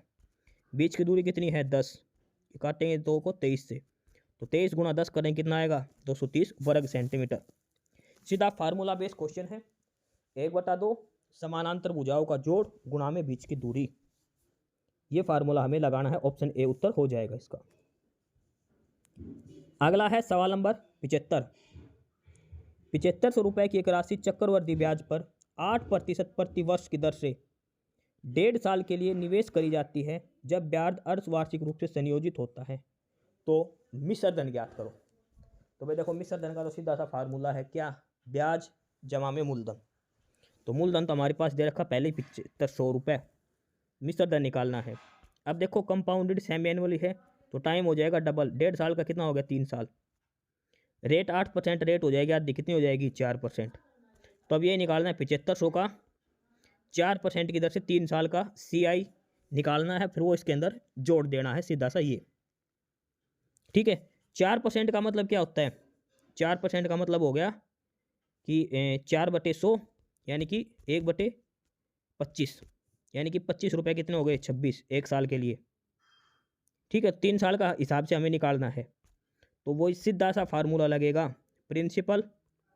अब 26 से 25 का 26 हो रहा था 1 साल, 2 साल और 3 साल, ये करना है। ये काट दो, 25 दिया 75 और ये काट दो, 25 से कम 25 और 25 दूनी 50, तो 26 गुणा 26 गुणा 26 गुणा 12 और 25 से भाग दे दो, ये 8436.48 जो हमने पहले सवाल करा था ना ऊपर, सेम वही फार्मूला लगेगा सीधा। जो मिश्रधन होता है, अमाउंट किसके बराबर होती है, प्रिंसिपल गुणा में जो टाइम पीरियड के लिए ले रखे हैं 25 रुपये के 26 रुपये, कितने साल के लिए 3 साल के लिए, ये सीधा ये लगेगा। उसके अंदर हमने जो स्क्वायर करा था 50 का 57 हो रखा था, ध्यान है ना आपको, तो ये फार्मूला सीधा यहीं लगेगा। या फिर इसको सीधा इतना भी कर सकते हो कि 25 की क्यूब कितनी हो जाएगी 26 की क्यूब के बराबर। ठीक है, 25 की क्यूब दे दी 7500, 26 का क्यूब हमें निकालना है। बात वही है जो पहले सवाल करा था, वही फार्मूला लगेगा इसके अंदर भी। सवाल नंबर 56 देखो, एक बैट और बॉल का मूल्य 9:5 में है। बैट और बॉल 9:5 यानी कि कितना हो गया, बैट 9x का, बॉल होगी 5x की, हो गई। बैट का मूल्य बॉल से 380 रुपये अधिक है, और यहाँ पर कितना अधिक है 4x अधिक है। 9x 5x कितना ज़्यादा 4, तो 4x की वैल्यू दे दी कितनी 380, तो x का मान कितना आएगा, इसको 4 से भाग देंगे तो 4 ने 36, 4 5 20, x का मान आ गया 95। तो गेंद का मूल्य बताओ, गेंद का मूल्य कितना था 5x था, तो 5 गुणा में 95 कर दो, 5 5 25 और 5 45 और 2 47, 475 रुपये। बॉल का प्राइस कितना आ गया 475 रुपये। सीधा x का मान निकालना था, x का मान आ गया था हमारा 95 रुपये। तो बॉल का मूल्य कितना था 5x, तो 5 गुणा में 95 यानी कि 475 रुपये। आगे देखो सवाल नंबर 57। सवाल नंबर 57 में दिया है 90 लीटर में एक मिश्रण है, उसमें दूध और पानी 7:2 में है। यदि मिश्रण में 10 लीटर दूध और 5 लीटर पानी मिला दिया जाए तो जल और दूध का न्यायानुपात। ये चीज़ देखो क्वेश्चन में चेंज क्या है, बस इतना सा ध्यान रखो। ये दे रखा है दूध और पानी, और लास्ट में उत्तर पूछा है पानी और दूध का, ये ध्यान रखना है बस। उत्तर लास्ट में उल्टा करना है, ये ध्यान रखना। अब 90 लीटर है, मिल्क और वाटर है 7:2 में, 7 और 2 9, 9 की वैल्यू 10 दे दी, तो मिल्क कितना है इसके अंदर 70 लीटर और वाटर कितना है इसके अंदर 20 लीटर, हो गया। अब इसने कहा कि 10 लीटर दूध ऐड कर दिया, तो 70 और 10 80, 5 लीटर पानी, पानी 20 था तो पानी कितना हो गया 25। तो दूध और ना जल और दूध का अनुपात, तो दूध और जल का अनुपात अब उल्टा हो जाएगा ना, 80:25 की जगह उल्टा कर दो, तो हो जाएगा 25:80। तो काट दो, 5 5 25, 16 5 80, 5:16 यानी कि ऑप्शन ए उत्तर हो जाएगा। पानी और दूध का अनुपात आ जाएगा 5:16। इसमें ध्यान बस इतना ही रखना है, ये दूध और पानी का अनुपात दे रखा और पूछा लास्ट में पानी और दूध का, ये थोड़ा सा अलग इसमें दिया है। सवाल नंबर 58 देखो,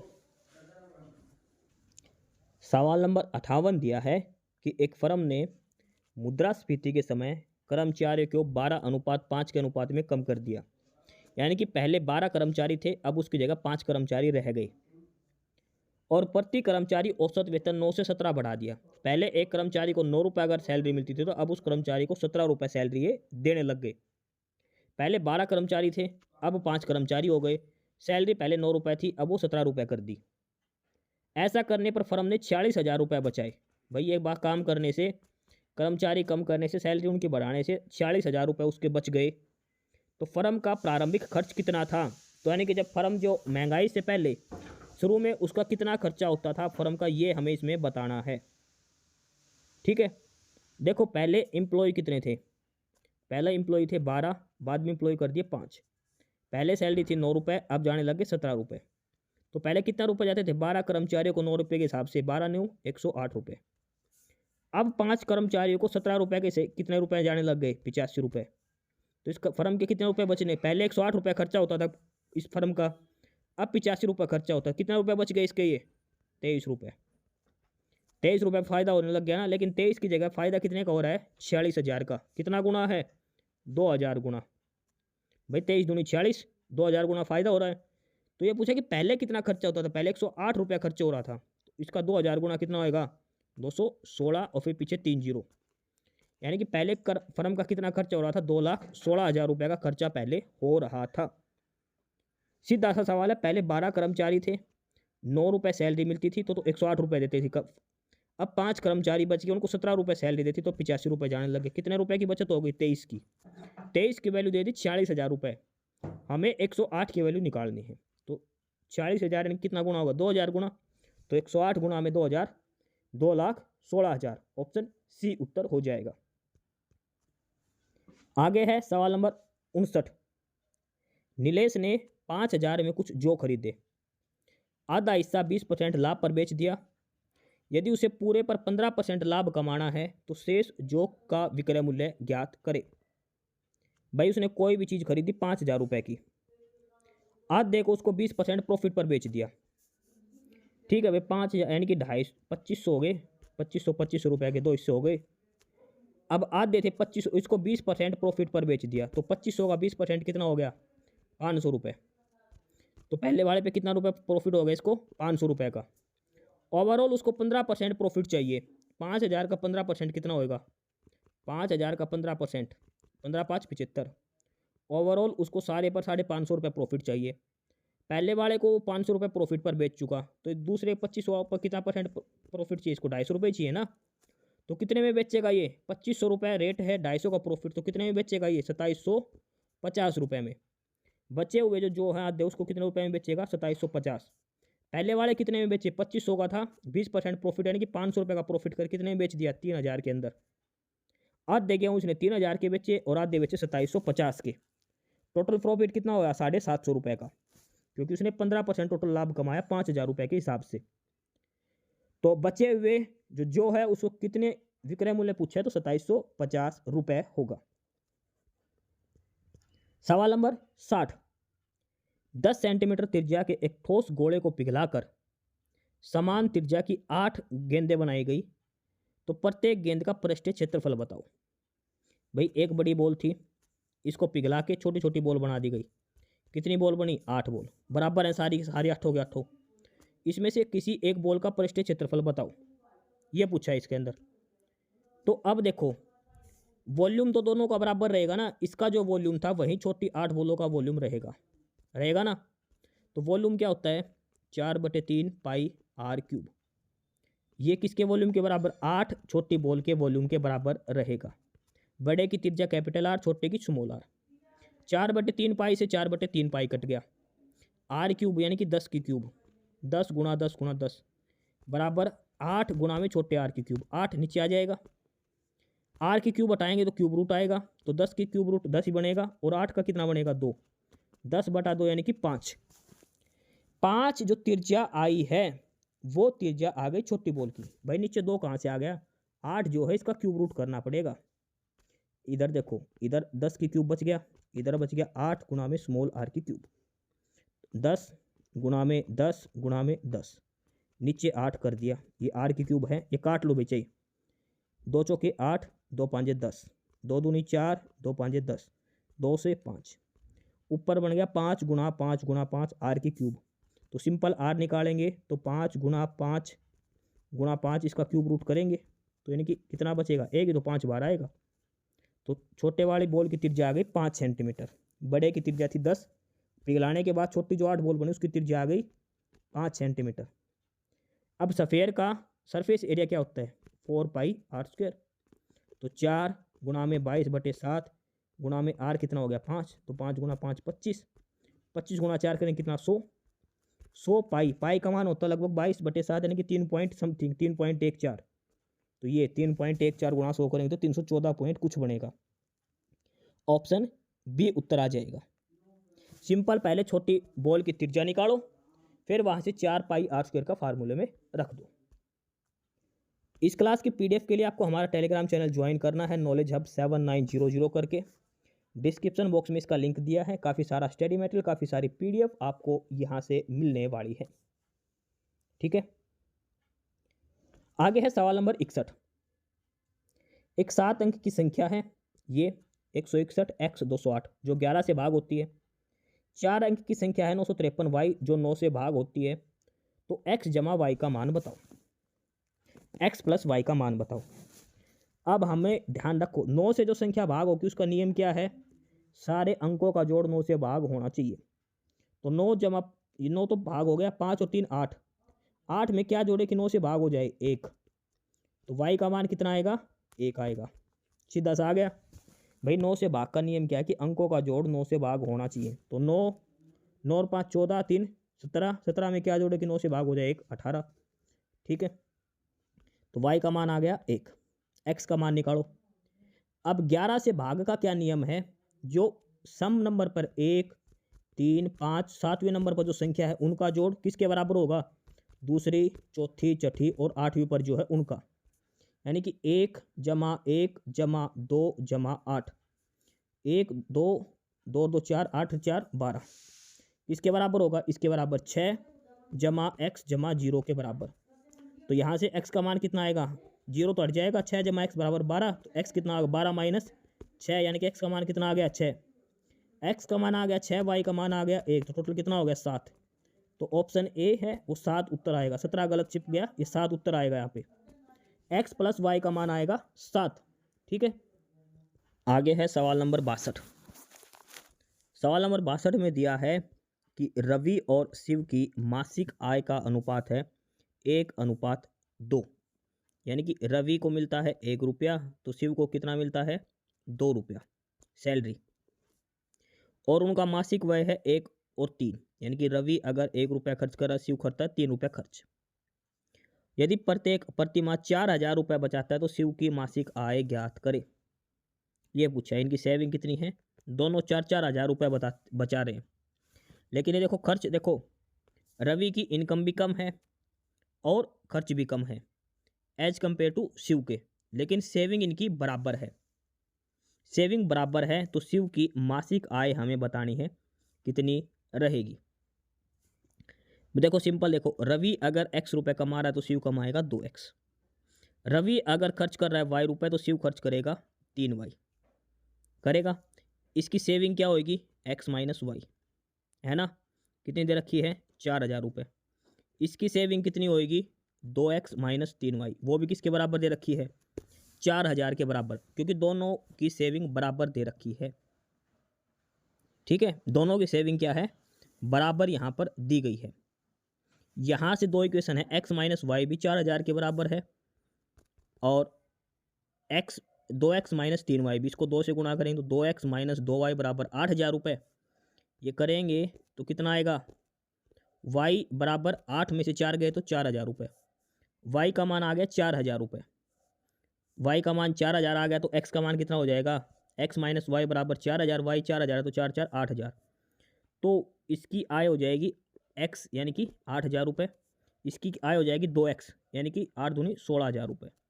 तो शिव की आय पूछिए, शिव की आय थी 2x, तो यानी कि कितनी हो जाएगी शिव की आय 16x, 16000 रुपये।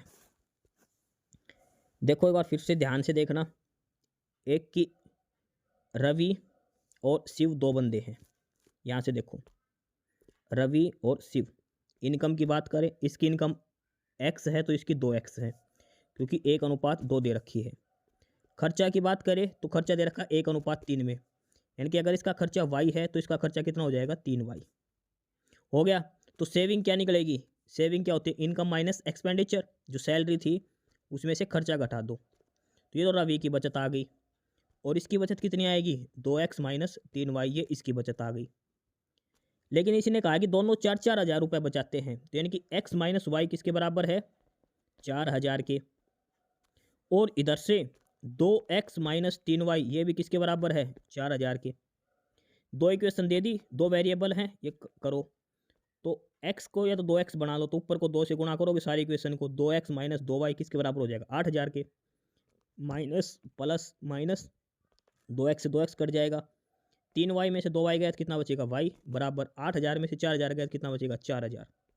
y का मान 4000 आ गया। हमारे पास इक्वेशन थी x माइनस वाई बराबर 4000। x माइनस वाई बराबर 4000 है, y का मान 4000 है ही ऑलरेडी, तो x का मान कितना हो जाएगा 4 और 4 8000। x का मान 8000 हो गया तो रवि की इनकम हो गई 8000 और 2x का मतलब 8 दूनी 16000। तो शिव की इनकम पूछी है, शिव की इनकम कितनी हो जाएगी 16000 रुपये। ऑप्शन ए उत्तर हो जाएगा। प्रश्न नंबर 63 देखो, नीतीश कुमार ये बिहार के सीएम बने, कितनी बार बने भाई पता नहीं कितनी बार बने, 8वीं बार 9वीं बार 10वीं बार, छोड़ दो इसको, देख लेना अपने आप से। अगला प्रश्न देखो कि गोगाबिल झील, गोगाबिल झील कहाँ की है, जिसको अभी हाल ही में रामसर साइट घोषित किया गया है। मोस्ट इंपोर्टेंट प्रश्न बनता है ये, गोगाबिल झील कहाँ है जिसको रामसर साइट घोषित किया गया है। गोगाबिल झील है ये बिहार के अंदर है। गोगाबिल झील की कहाँ है ये, बिहार के अंदर है, जिसको रामसर साइट घोषित किया गया है। मोस्ट इंपोर्टेंट ये प्रश्न आप लगा कर चलना, बिहार के अंदर है जिसको रामसर साइट घोषित किया गया है। प्रश्न नंबर 65 है कि कौन सा राज्य भारत में अत्यधिक गरीबी उन्मूलन करने वाला पहला राज्य बन गया है। First state of India to eliminate extreme poverty, भाई गरीबी जो बिल्कुल थी उसको खत्म कर दी इसने, जो एकदम हाई लेवल की गरीबी थी। तो वो कौन सा राज्य बना है पहला, वो है केरला। लोगों को आर्थिक सहायता दी जो बिल्कुल गरीब थे उनको। केरला पहला राज्य बना है जो गरीबी उन्मूलन करने, अत्यधिक गरीबी उन्मूलन करी है, जिसके पास कुछ भी नहीं था उसको। प्रश्न नंबर 66 दिया है, किस राज्य या केंद्र शासित प्रदेश ने 1999 के कारगिल युद्ध में शहीद हुए शहीदों के सम्मान में कारगिल शौर्य वाटिका की स्थापना करने की घोषणा करी है। कारगिल शौर्य वाटिका की स्थापना करी जाएगी, किस राज्य, कौन सा राज्य स्थापित करेगा जो 1999 में कारगिल युद्ध से संबंधित है। तो वो कौन सा राज्य है, राजस्थान। राजस्थान सरकार ने घोषणा करी है कारगिल शौर्य वाटिका बनाने की, ठीक है, राजस्थान। प्रश्न नंबर 67 है कि किस रेलवे सुरक्षा बल की महिला महानिदेशक यानी कि डीजीपी जो नियुक्त की गई है, रेलवे प्रोटेक्शन पुलिस जो होती है, रेलवे पुलिस होती है, उसकी पहली महिला डीजी किसे बनाया गया है। प्रिया चौहान, सोलानी मिश्रा, रितु कुमार या फिर मीरा शर्मा। रेलवे सुरक्षा बल की पहली महिला महानिर्देशक, और वो बनाया गया है सोनाली मिश्रा को। आईपीएस अधिकारी है सोनाली मिश्रा, इसको डीजी बनाया गया है रेलवे प्रोटेक्शन पुलिस का, रेलवे सुरक्षा पुलिस का। प्रश्न नंबर 68 देखो, किस शहर को यूनेस्को क्रिएटिव सिटीज नेटवर्क में गैस्ट्रोनॉमी के शहर के रूप में शामिल करने पर आधिकारिक तौर पर नामित किया गया है। Which city has been officially nominated for inclusion in the UNESCO creative cities network as city of gastronomy. Gastronomy होता है खाने पाने का संबंध से, तो वो कौन सा है, तो वो है लखनऊ।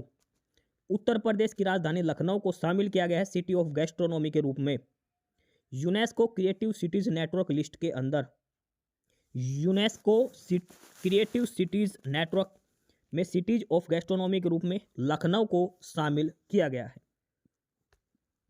अगला प्रश्न नंबर 69, मालदीव ने अपने पर्यटन उद्देश्य से एक महत्वपूर्ण कदम उठाते हुए नया वैश्विक पर्यटन राजदूत किसे बनाया गया। मालदीव देश है, इसने अपना टूरिज्म एम्बेसडर किसे बनाया गया है, ग्लोबल टूरिज्म एम्बेसडर किसे बनाया है मालदीव ने। प्रियंका चोपड़ा, दीपिका पादुकोण, कैटरीना कैफ या फिर अनुष्का शर्मा। तो मालदीव ने जो अपना ग्लोबल टूरिज्म एम्बेसडर बनाया है वो बनाया है कैटरीना कैफ को। ऑप्शन सी उत्तर हो जाएगा कैटरीना कैफ। आ गया प्रश्न नंबर 70, और ये रीजनिंग का या फिर गणित का कोई भी क्वेश्चन मान लो, कॉमन है ये। 40 विद्यार्थियों की कक्षा में 12 ने अंग्रेजी और जर्मनी दोनों में एडमिशन लिया है, 22 ने जर्मनी के लिए नामांकन किया है, और यदि कक्षा का नामांकन 2 में से कम एक विषय के लिए हुआ है तो कितने विद्यार्थियों ने केवल अंग्रेजी में नामांकन किया है। भाई 40 बच्चे हैं क्लास में, ठीक है, 40 बच्चे हैं और उसमें से 12 बच्चे ने लिया है इंग्लिश और जर्मनी दोनों में एडमिशन। 40 बच्चों में 12 बच्चे तो ऐसे हैं जो जर्मनी और इंग्लिश दोनों सीखेंगे, 22 बच्चे ऐसे जो केवल जो जर्मनी के लिए एडमिशन लिया है। देखो टोटल बच्चे हैं 40, 12 बच्चे तो गए इंग्लिश प्लस जर्मन, लेकिन ये कह रहा है कि 22 बच्चे हैं जो जर्मन सीखेंगे, तो इन 22 बच्चों में 12 बच्चे वो भी शामिल हैं जो इंग्लिश प्लस जर्मन दोनों सीख रहे हैं। तो अकेले जर्मन के कितने बच्चे बच गए, 10 बच्चे, 10 बच गए ना, तो जर्मन के कितने बच गए 10, तो टोटल बच्चे अब रह गए 30।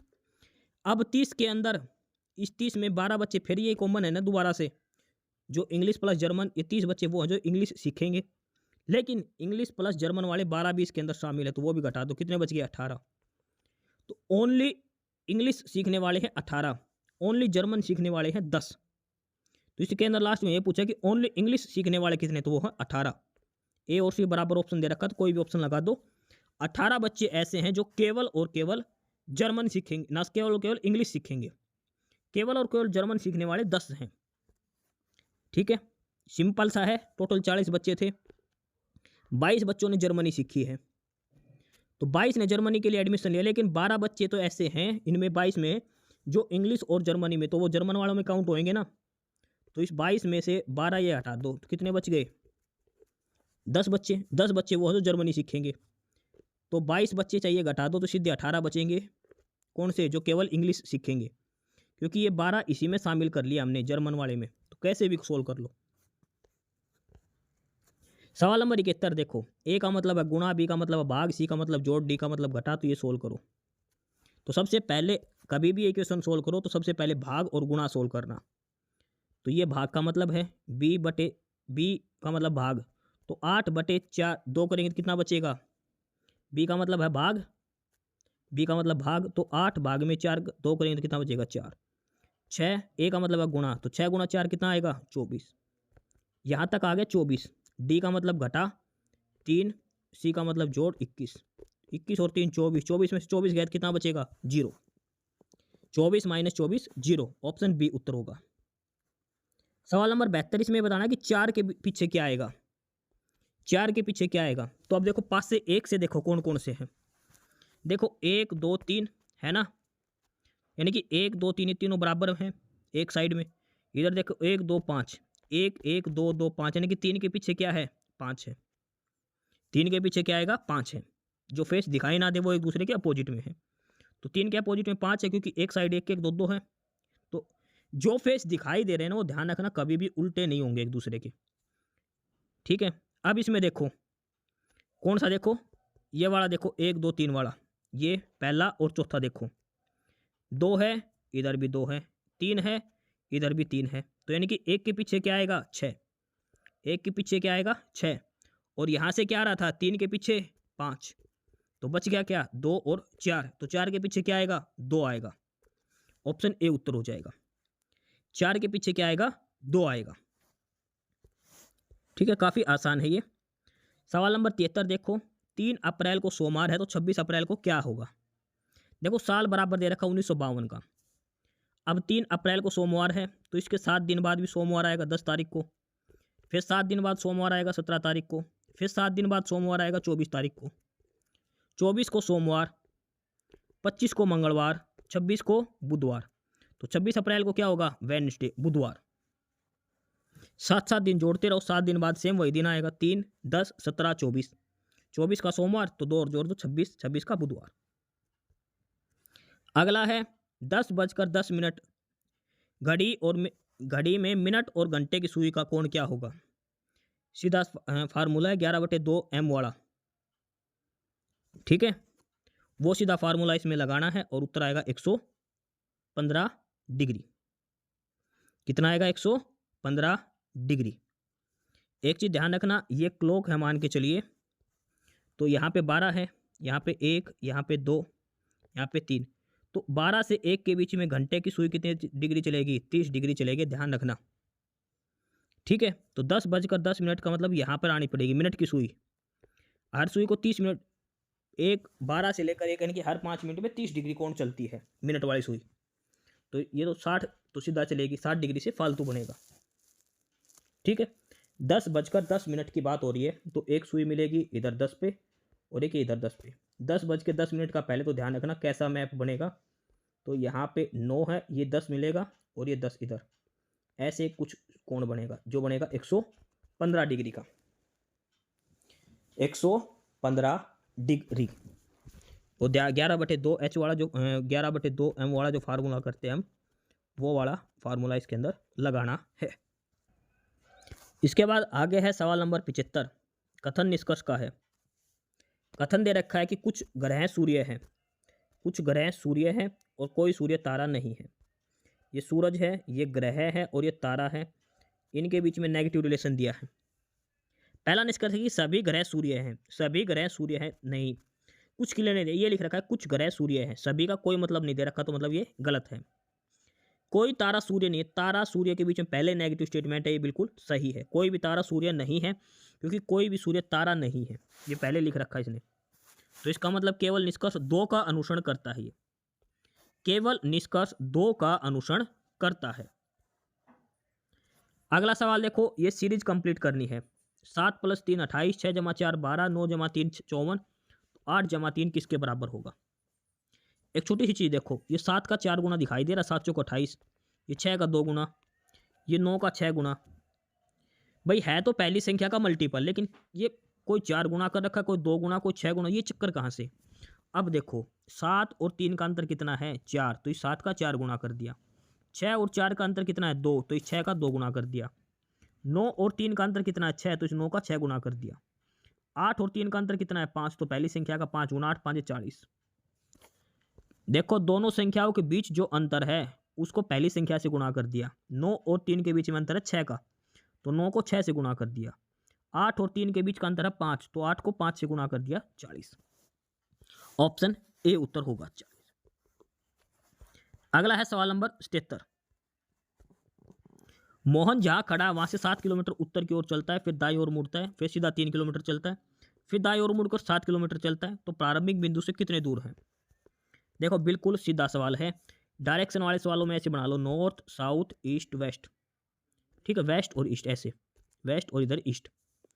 पहले चला 7 किलोमीटर ऊपर की नॉर्थ की तरफ चल दिया, फिर 3 किलोमीटर दाएं चला, फिर 3 किलोमीटर फिर दाएं चला, तो ये यहाँ से यहाँ की दूरी, सॉरी 7 किलोमीटर चला दाएं, तो ये 7 गया था, 7 वापस आ गया, तो ये 3 है, तो ये नीचे कितना बचेगा 3 ही बचेगा। सिंपल सा सवाल था।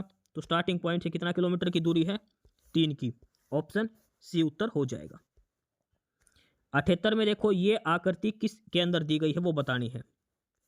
ये आकृति किस में दे रखी है, तो ये आकृति देखो, ये एकदम बीच से थोड़ा सा राइट साइड में, ये तो एकदम कोने में छिप रही है नहीं, ये एकदम बीच में नहीं, ये एकदम उल्टी है नहीं, ये सही है।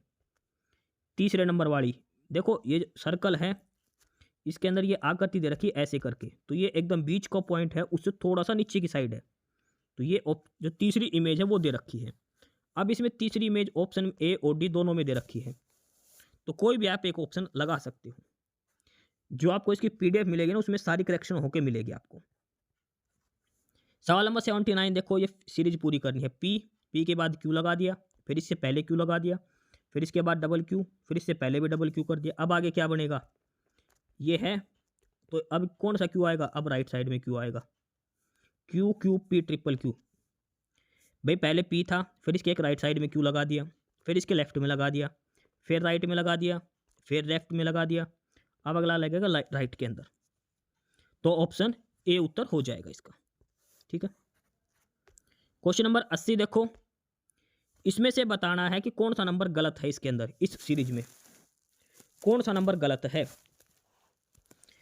अब देखो 2160 और 360 का कितना हिस्सा है 28 हिस्सा, ये इसका कितना गुना है 5 गुना, ये इसका कितना गुना है 4 गुना, तो ये इसका 3 और 2 गुना हो जाना चाहिए। तो ये 16 है, ये गलत दे रखा, 16 की जगह क्या आएगा 6 आएगा, 3 6 18 ऐसे बनेगा 72। ये इसका 2 गुना, ये इसका 3 गुना, ये इसका 4 गुना, तो जो 16 है ये गलत दिया है, 16 की जगह क्या आएगा 6 आएगा। सवाल नंबर 81 देखो, इसमें से गलत क्या है, असंगत बताओ, अलग क्या है, 2 3 4 5। भाई अब सारे नंबर सीक्वेंस में दे रखे, 2 2 के बाद 3 3 के बाद 4 4 के बाद 5, लेकिन फिर भी कुछ असंगत है। क्या है असंगत, छोटी सी है क्या, देखो 2 3 और 5 ये सारी कैसी संख्याएं हैं, अभाज्य संख्या है, प्राइम नंबर है। लेकिन 2 4 क्या है, ये एक भाज्य संख्या है, तो 4 इसमें से अलग है। 2 3 4 5, 2 भी अभाज्य है, 3 भी और 5 भी, 4 है जो एक भाज्य संख्या है। क्वेश्चन नंबर 82, और यहां से अब हमारा शुरू होता कंप्यूटर। कंप्यूटर मोस्ट इंपोर्टेंट है, 10% कंप्यूटर के करेंगे, हर पेपर में पूछे जाएगा, मोस्ट इंपोर्टेंट है कंप्यूटर। पाइथन में एरर को हैंडल करने के लिए कौन सा ब्लॉक लगाया जाता है, पाइथन लैंग्वेज में हैंडल एरर को दूर करने के लिए, if else try except for loop या फिर स्विच। पाइथन के लिए तो वो करता है ट्राई एक्सेप्ट का। 83 का है पाइथन आइडेंटिफायर कौन सा नहीं है, कौन सा वैलिड पाइथन आइडेंटिफायर नहीं है। तो पाइथन आइडेंटिफायर या तो अंडरस्कोर से शुरू होगा ऐसे, या फिर किसी अल्फ़ाबेट से ए से लेकर जेड तक, लेकिन कभी भी वो 0 से लेकर 9 की संख्या से शुरू नहीं होगा। यानी कि ऑप्शन सी वाला है वो गलत दे रखा है। पाइथन आइडेंटिफायर यहाँ से भी सी ठीक है, ये ABCD इससे शुरू होगा, ये भी ठीक है, लेकिन कभी भी 0 से लेकर 9 के बीच की संख्या उससे शुरू नहीं होगा। तो ऑप्शन सी इसका आंसर हो जाएगा। 84 का है कि फॉरेन की का प्रयोग किस लिए करते हैं। फॉरेन की का प्रयोग हम करते हैं 2 टेबल को आपस में जोड़ने के लिए। To link 2 tables together, 2 tables को आपस में जोड़ने के लिए हम फॉरेन की का यूज करते हैं। अगला है कि कौन सा SQL कमांड DDL में आती है। SQL क्या होते हैं पहले ध्यान रखना, स्ट्रक्चर्ड क्वेरी लैंग्वेज, और DDL है डाटा डेफिनेशन लैंग्वेज। तो कौन सा SQL कमांड DDL के अंदर आती है, तो वो आती है क्रिएट की। क्रिएट कमांड है, SQL कमांड है जो DDL से बिलोंग करती है। ऑप्शन सी आंसर हो जाएगा। अगला है कि TCP/IP मॉडल में कितनी लेयर होती है। देखो कल एक पढ़ा था हमने OSI लेयर में, उसके अंदर होती है 7 लेयर, और TCP/IP मॉडल के अंदर होती है 4 लेयर। कितनी लेयर होती है, 4 लेयर इसके अंदर होती है TCP/IP मॉडल के अंदर। कई कई जगह आपको 5 भी मिलेगा, ध्यान रखना, लेकिन मेन 4 ही होती है। क्वेश्चन नंबर 87, HTTPS जो होता है कई बार इसकी फुल फॉर्म क्या होती है, तो होती है हाइपर टेक्स्ट ट्रांसफर प्रोटोकॉल, और S for secure. Hyper text transfer protocol secure, S का मतलब होता है सिक्योर। ऑप्शन सी, देखो कोई भी वेबसाइट हम डाउन करते हैं तो सबसे पहले HTTPS फिर कोलन फिर लिखा होता है www फलाना, तो HTTP तो हो गया हाइपर टेक्स्ट ट्रांसफर प्रोटोकॉल, और S का मतलब होता है सिक्योर। ठीक है, यानी कि ऐसी वेबसाइट जिस पर आपको कोई रिस्क नहीं है आप यूज कर सकते हैं। अगला है इनमें से कौन सा मालवेयर खुद की कॉपी बनाता है। भैया ऐसा कौन सा एक वायरस है जो खुद की कॉपी बार बार बना लेता है, तो उसको बोलते हैं वॉर्म, कीड़ा, जो एक किस्म से हिंदी में ये। अगला है एक्सेल में अब्सोल्यूट सेल रेफरेंस किस चिन्ह से दर्शाते हैं। अब्सोल्यूट सेल रेफरेंस वो दर्शाते हैं डॉलर के साइन से। डॉलर के साइन से अब्सोल्यूट सेल रेफरेंस को दर्शाया जाता है एक्सेल के अंदर। क्वेश्चन नंबर 90 है विंडो में किसी प्रोग्राम को रन डायलॉग से खोलने की शॉर्टकट की क्या है। जो नीचे रन वाला होता है ना, वहां से कोई प्रोग्राम खोलने की शॉर्टकट की क्या है, तो वो है Alt+R। अगला है 25 का बाइनरी नंबर क्या होगा। देखो 25 है, बाइनरी करने के लिए क्या करेंगे, 2 से भाग दे दो, शेष कितना बच गया 1। कितना आ गया 2 से भाग देने पर 12, 12 को फिर 2 से भाग दे दो, शेष बच गया 0। तो 2 से भाग दें कितना आएगा 6 पे, 6 को फिर 2 से भाग दे दो, 2 तिया 6, शेष बच गया 0। 3 को फिर 2 से भाग दे दो, शेष बच गया 1, फिर 1 लास्ट में। तो ये उल्टा चलाओ 1 1 0 0 1। क्या करना है इसको ध्यान रखना, सबसे पहले ऐसे टेबल बना लेना इसकी। ठीक है, सबसे पहले 25 को 2 से भाग दो, कितने 12 दूनी 24, 1 शेष बचेगा। फिर ये 12 है, इसको 12 को 2 से भाग देंगे, 2 6 12, शेष बचेगा 0। फिर ये 6 को 2 से भाग दो, 2 तिया 6, शेष बचेगा 0। फिर ये 3 है, इसको 2 से भाग दो तो शेष बचेगा 1, 3 एकम 3, और फिर 1 को भाग दो। तो और ये उल्टा करना है, तो 1 1 0 0 1। ऑप्शन ए उत्तर हो जाएगा। 92 है कि भारत का संविधान किस अनुच्छेद में शोषण के खिलाफ अधिकार आते हैं। मौलिक अधिकारों में कहां पर है शोषण के विरुद्ध अधिकार, यह बताना है। राइट अगेंस्ट एक्सप्लॉयटेशन किस अनुच्छेद में लिखा है, यह हमें बताना है। ये देखो भारत के संविधान में अनुच्छेद 23 और 24 शोषण के विरुद्ध मौलिक अधिकारों में आते हैं। ठीक है, 23 और 24। 23 के अंदर क्या होता है, मानव तस्करी से संबंधित है, महिलाओं और बच्चों की खरीद फरोख्त से संबंधित। और अनुच्छेद 24 क्या है, 14 साल से कम उम्र के बच्चों को काम पर रखना। अनुच्छेद 23 और 24 शोषण के विरुद्ध अधिकार है। ये 23 तो है ह्यूमन ट्रैफिकिंग, आदमी का खरीदना बेचना, और 24 है 14 साल से कम उम्र के बच्चों को किसी भी कारखाने में रोजगार के लिए रखना। तो प्रश्न नंबर 92 का ऑप्शन बी उत्तर हो जाएगा, आर्टिकल 23 और 24। प्रश्न नंबर 93 है भैंस की किस प्रजाति में त्वचा का रंग तांबे जैसा होता है। कॉपर कलर की स्किन किस भैंस की होती है? मुर्रा की, नीली रावी, भदावरी या फिर जाफराबादी? तो ये होती है भदावरी की, और ये नस्ल लगभग यूपी के अंदर पाई जाती है। भदावरी नस्ल की कॉपर स्किन होती है, कॉपर कलर की। प्रश्न नंबर 94 की 20 फरवरी को कौन सा दिन मनाया जाता है? 20 फरवरी जो अभी आने वाली है, तो 20 फरवरी को मनाया जाता है world social justice day. World social justice day मनाया जाता है 20 फरवरी को। ऑप्शन ए आंसर हो जाएगा। क्वेश्चन नंबर 95 है कि किस दिल्ली सुल्तान को इतिहासकारों ने विरोधों का मिश्रण बताया है? A mixture of contradictions. पढ़ा लिखा अनपढ़ भी इसको कहा गया है, पढ़ा लिखा अनपढ़। और ये कौन है? मोहम्मद बिन तुगलक। सबसे ज्यादा दिक्कत मोहम्मद बिन तुगलक को ही फेस करनी पड़ी है। ऑप्शन ए हो जाएगा। प्रश्न नंबर 96 है कि किस प्रकार की प्रतिभूतियों को गिल्ट एज सिक्योरिटी कहा गया है? गिल्ट एज सिक्योरिटी वे सिक्योरिटी होती हैं जिन पर रिस्क बहुत कम होता है। तो ऐसी कौन सी है जिस पर कोई रिस्क नहीं है? तो वो होती है सरकारी सिक्योरिटीज। सरकारी जो प्रतिभूतियां हैं वो, ठीक है, सरकारी प्रतिभूतियां हैं जिनको गिल्ट एज सिक्योरिटी कहा गया है। ऑप्शन ए उत्तर हो जाएगा। प्रश्न नंबर 97 की एक सीधी रेखा में गतिमान वस्तु द्वारा लगाई गई शक्ति फोर्स को कितना गुना होती है? पावर होती है फोर्स इंटू में वेलोसिटी, फोर्स इंटू में वेलोसिटी। ऑप्शन बी उत्तर हो जाएगा। सीधा से क्वेश्चन था फॉर्मूले बेसिस पर। अगला है कि डेड सी, मृत सागर किन दो देशों के बीच में है? डेड सी, और ये किसके बीच में है? ये है इजराइल और जॉर्डन के बीच में। मोस्ट इंपोर्टेंट है ये, वर्ल्ड ज्योग्राफी के हिसाब से डेड सी मोस्ट इंपोर्टेंट है, इजराइल और जॉर्डन के बीच में है। ये ऑप्शन सी उत्तर हो जाएगा। क्वेश्चन नंबर 99 है, एक बुक है autobiography straight from the heart, किसने लिखी थी? स्ट्रेट फ्रॉम द हार्ट, और इसके राइटर है कपिल देव। कपिल देव की ऑटोबायोग्राफी है। अगला है कि नेट नेशनल प्रोडक्ट को फैक्टर कॉस्ट पर किसके बराबर होती है? एनएनपी जो है वो फैक्टर कॉस्ट पर किसके बराबर होती है? तो एनएनपी एट फैक्टर कॉस्ट ये होती है नेशनल इनकम के बराबर, नेशनल इनकम के बराबर। ऑप्शन डी आंसर हो जाएगा।